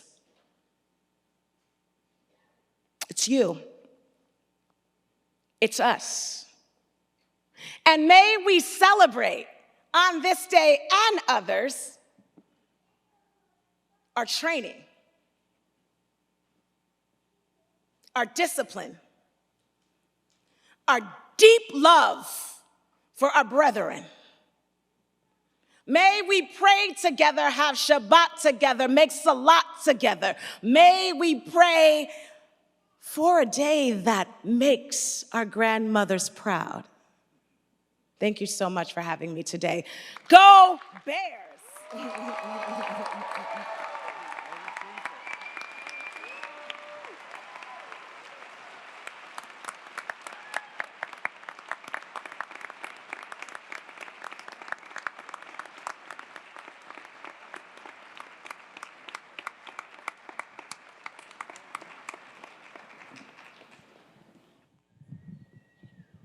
We will now present diplomas to the Goldman School of Public Policy class of 2024.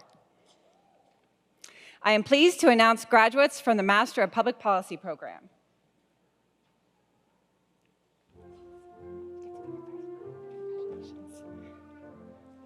Will Toastburn.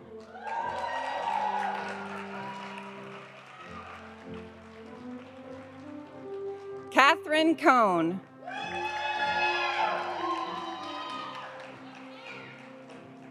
Teddy Sherbin.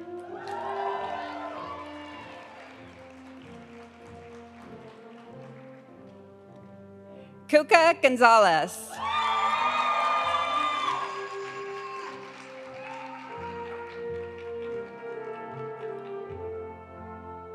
Maria Ingrid Ang.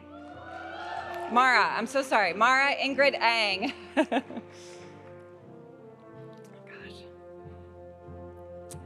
Marie Kishimoto.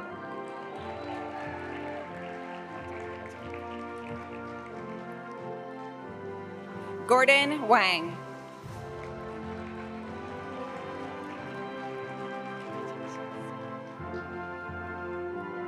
Summer Iqbal.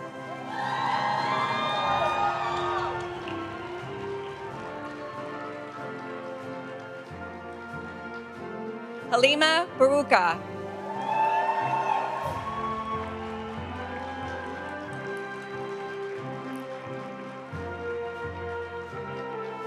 Quinn Wilson.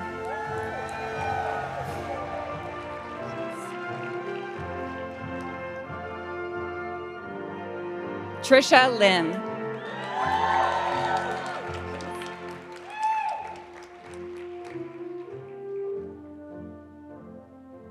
Diane Portillo.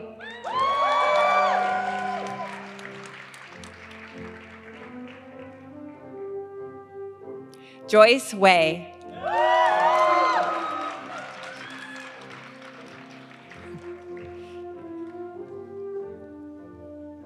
Haley Gill.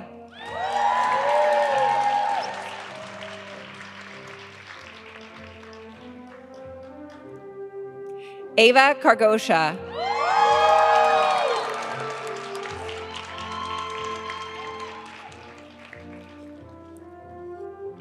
Megan Reisenauer.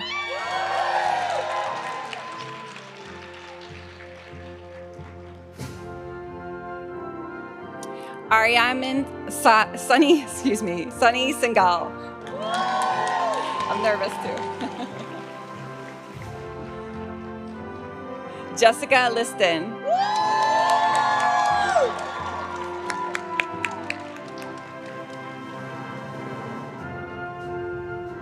Amrutha Ramaswamy.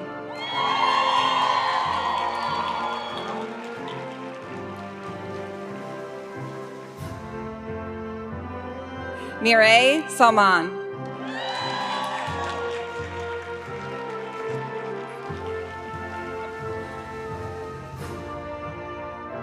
Spencer Lively.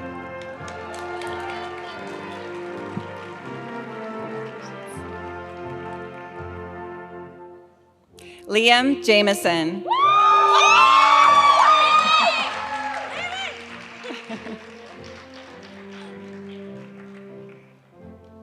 Xiao Feng.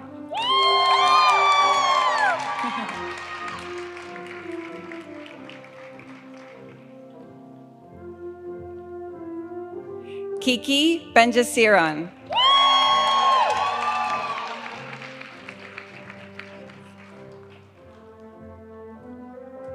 Emily Jordan.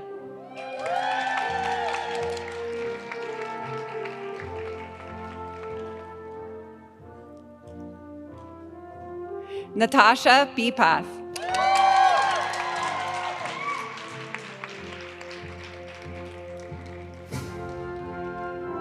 Avalon Bauman.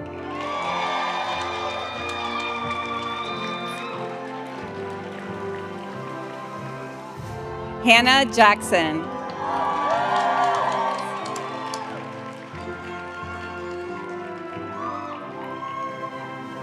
Lacey Cano.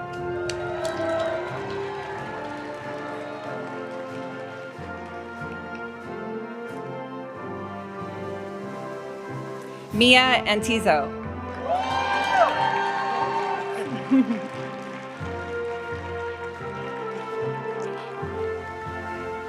Jay Anderson.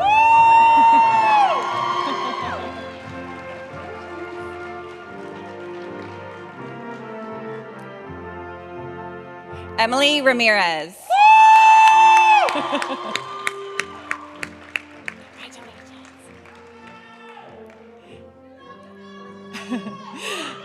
Alan Moore.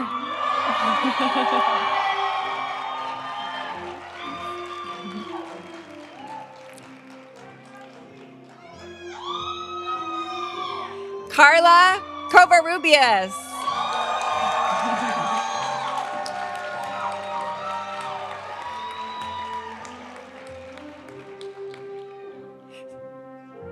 Cynthia Isabel Avalos.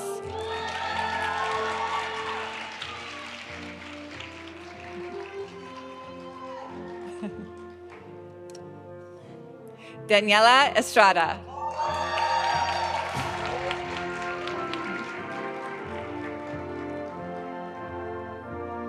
Aditi Chug.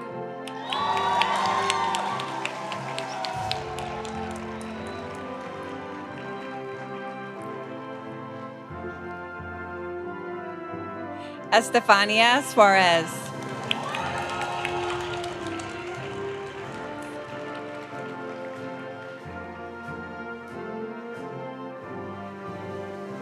Elizabeth Larson.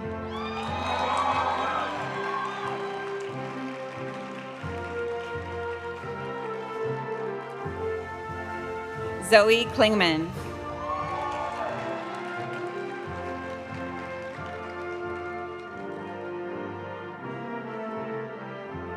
Manuel Caceres.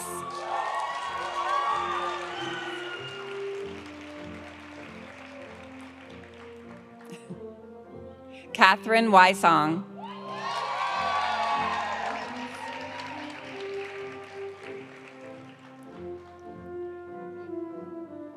Marisa Lynn.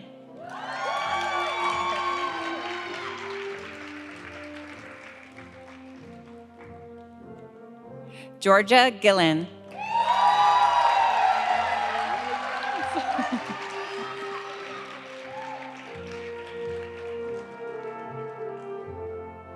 Kong Feng.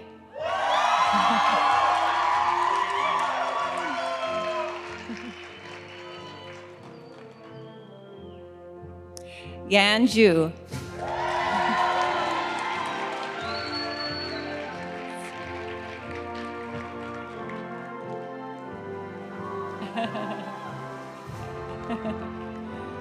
Ya Frima Sarkodi.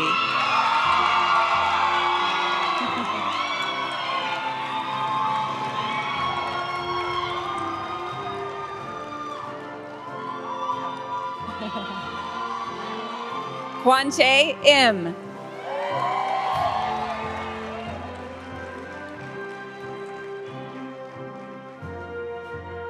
Michihiro Horikawa.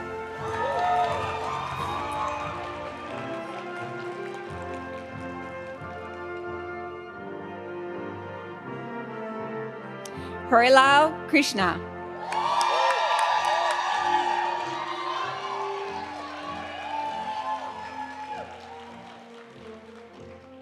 Nathaniel Hunt.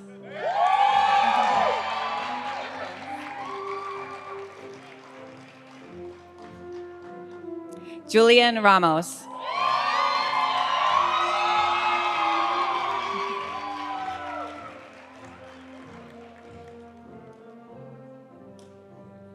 Francisco Aguilar.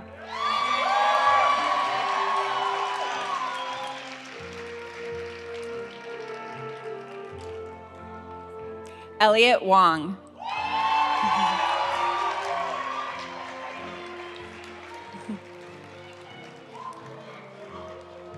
Sarah Albert.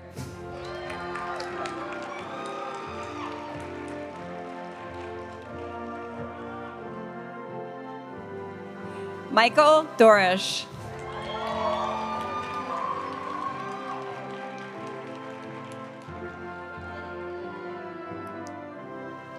Mayank Bhushan.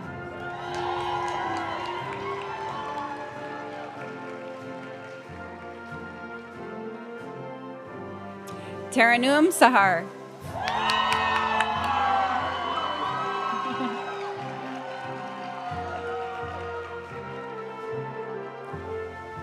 Vilhak Amalia.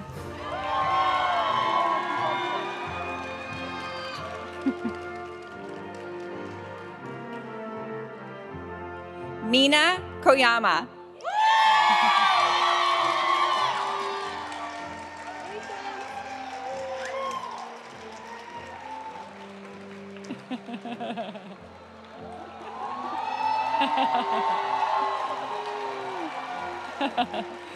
Lamisa Mustafa.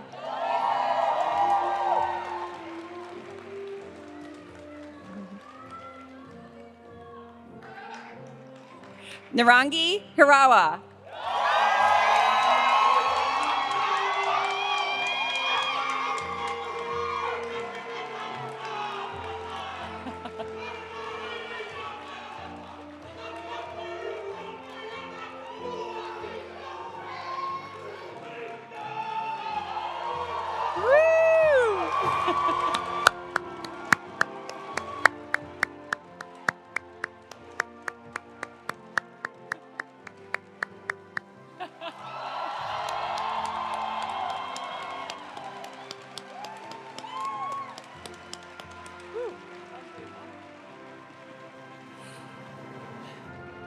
Patty Angus.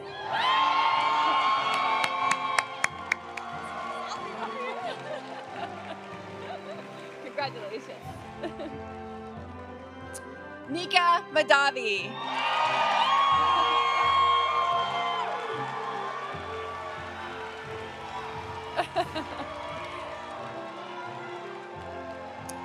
Rita yes.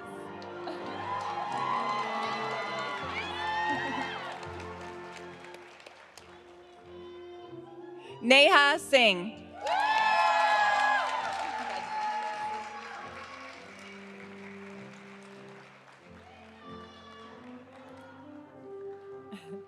Claire Wilson.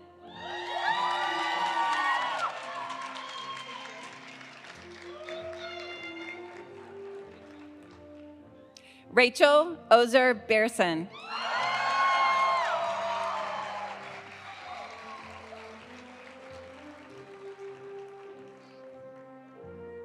Leah Bridle.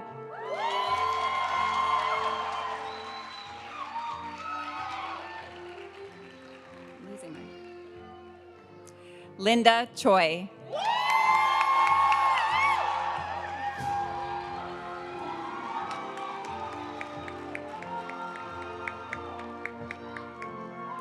Kaya Heron.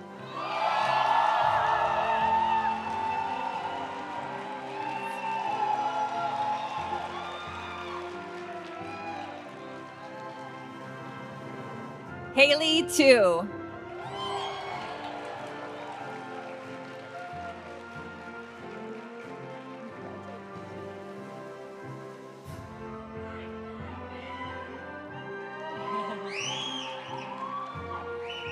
I am pleased to announce the graduates from the Master of Public Affairs program.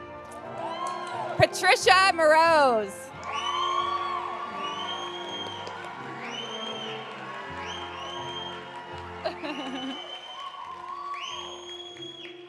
Jessica Shao.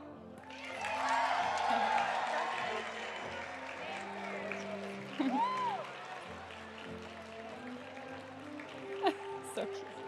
I know, my turn. So cute.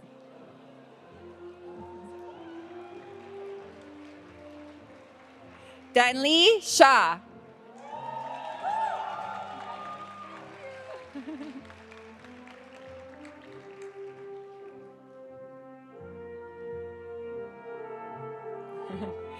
Anjali Nambiar.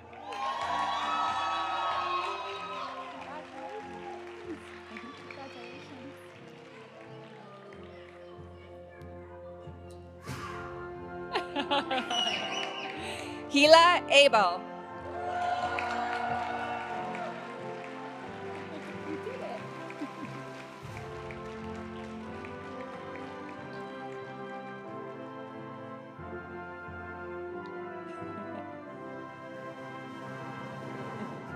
Miles.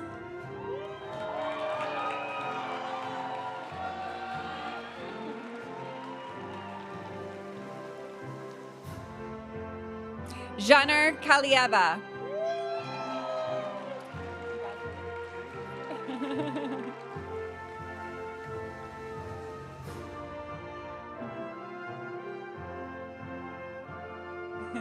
Neilton Becerra.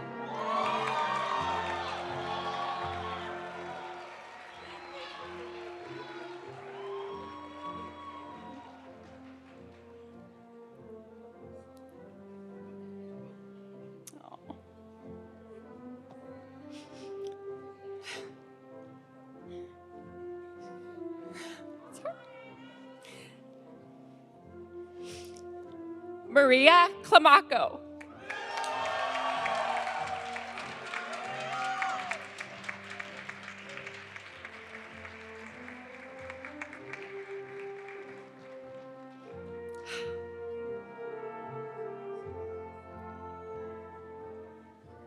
Sarah G.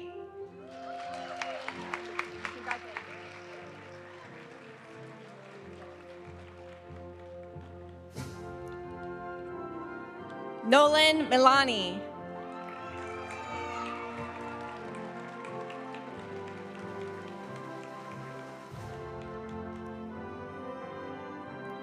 Kuniaki Sasaoka.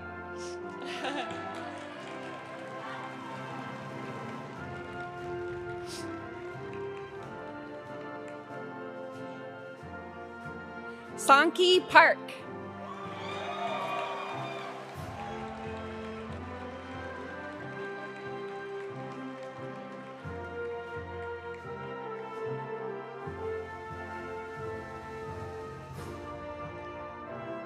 Fuyang Peng.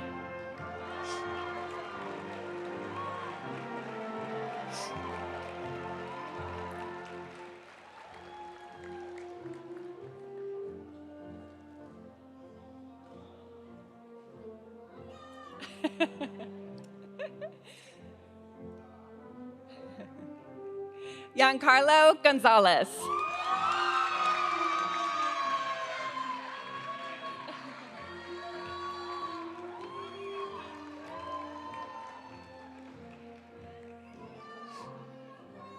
Christopher Vallejo. Thank you.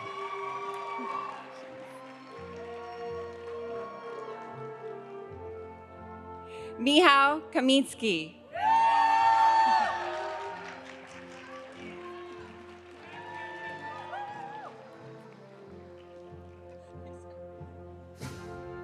Stephanie Hernandez.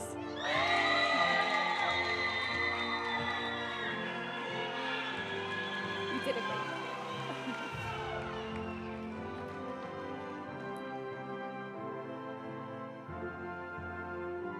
Sarah Meyerhoff.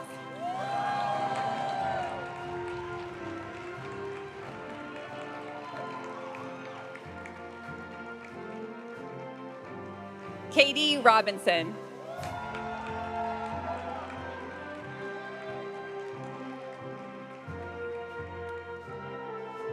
Andrea Feniger.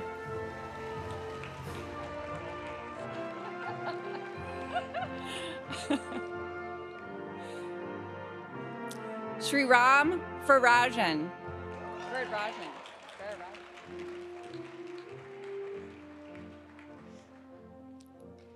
Holly Andiak.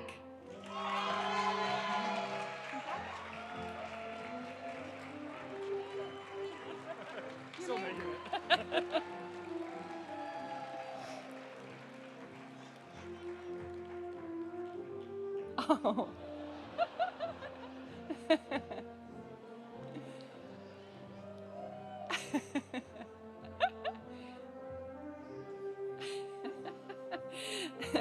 Kevin Farrington Adler.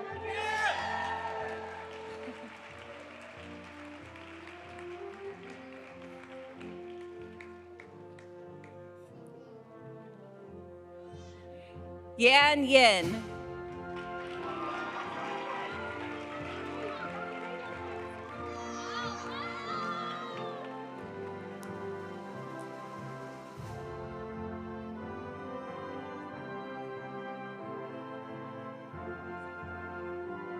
Melody Sim.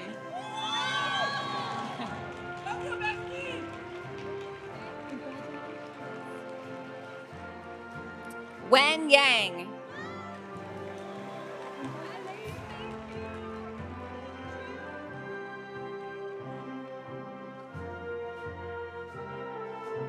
Sienna Yan Zhang.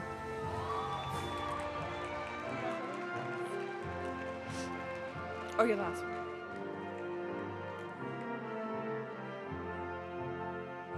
Hamza Zaid.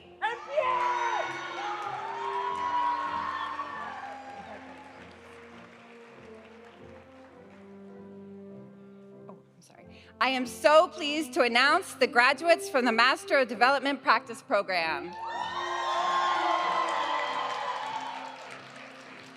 Sumate Prukudi.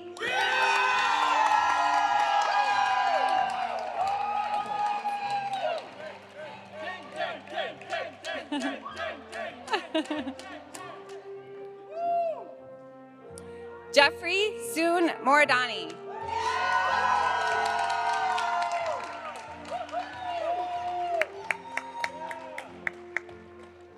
Nicholas Newman.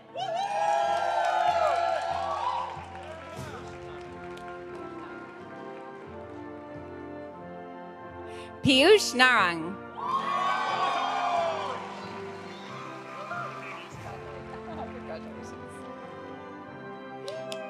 Max Wu.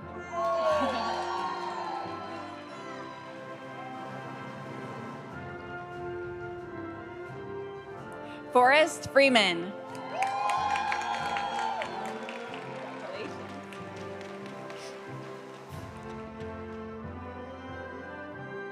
Isabella Scarabalat Castro Alves.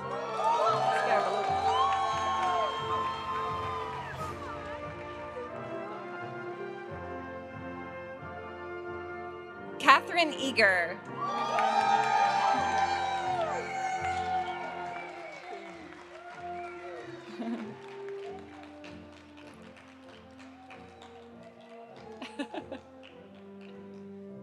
Alejandro Carrillo Taniane.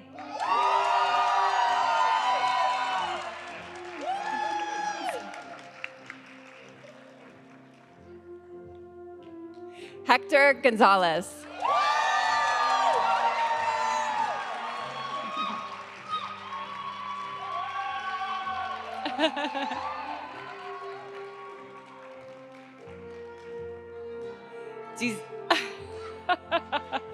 Giselle Mendoza Rocha.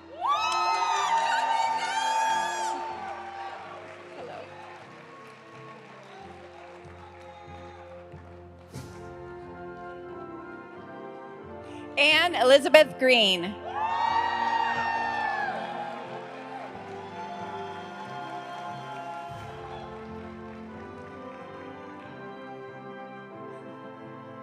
Graciela Chong.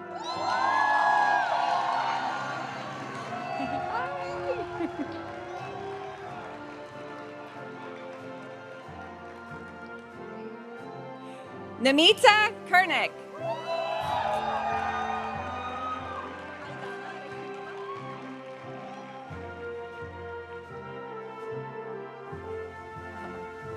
Aidana Rahimova.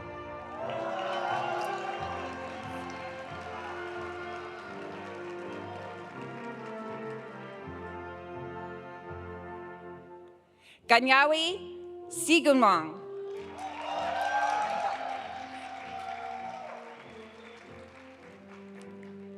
Nicole Mujeni.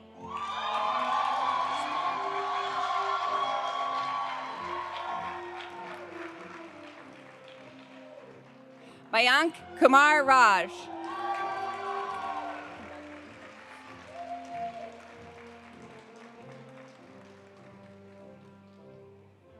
Jennifer Sarkwa.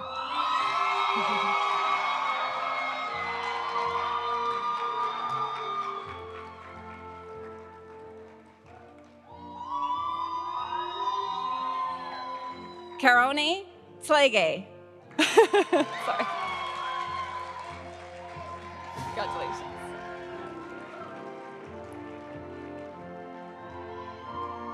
Jeremy Simon.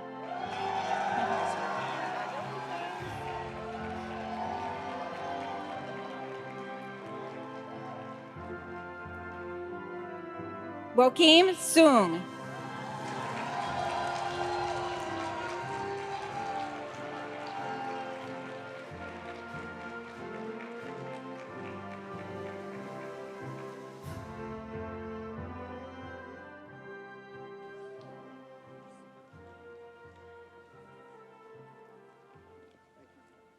And now the best part.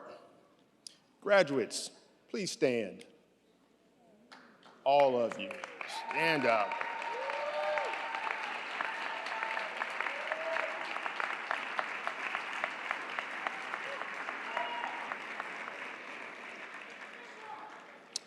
By virtue of the authority vested in me by the President of the University of California and the Chancellor of the University of California at Berkeley, I grant you your degree from the Goldman School of Public Policy with all the rights and privileges pertaining thereto.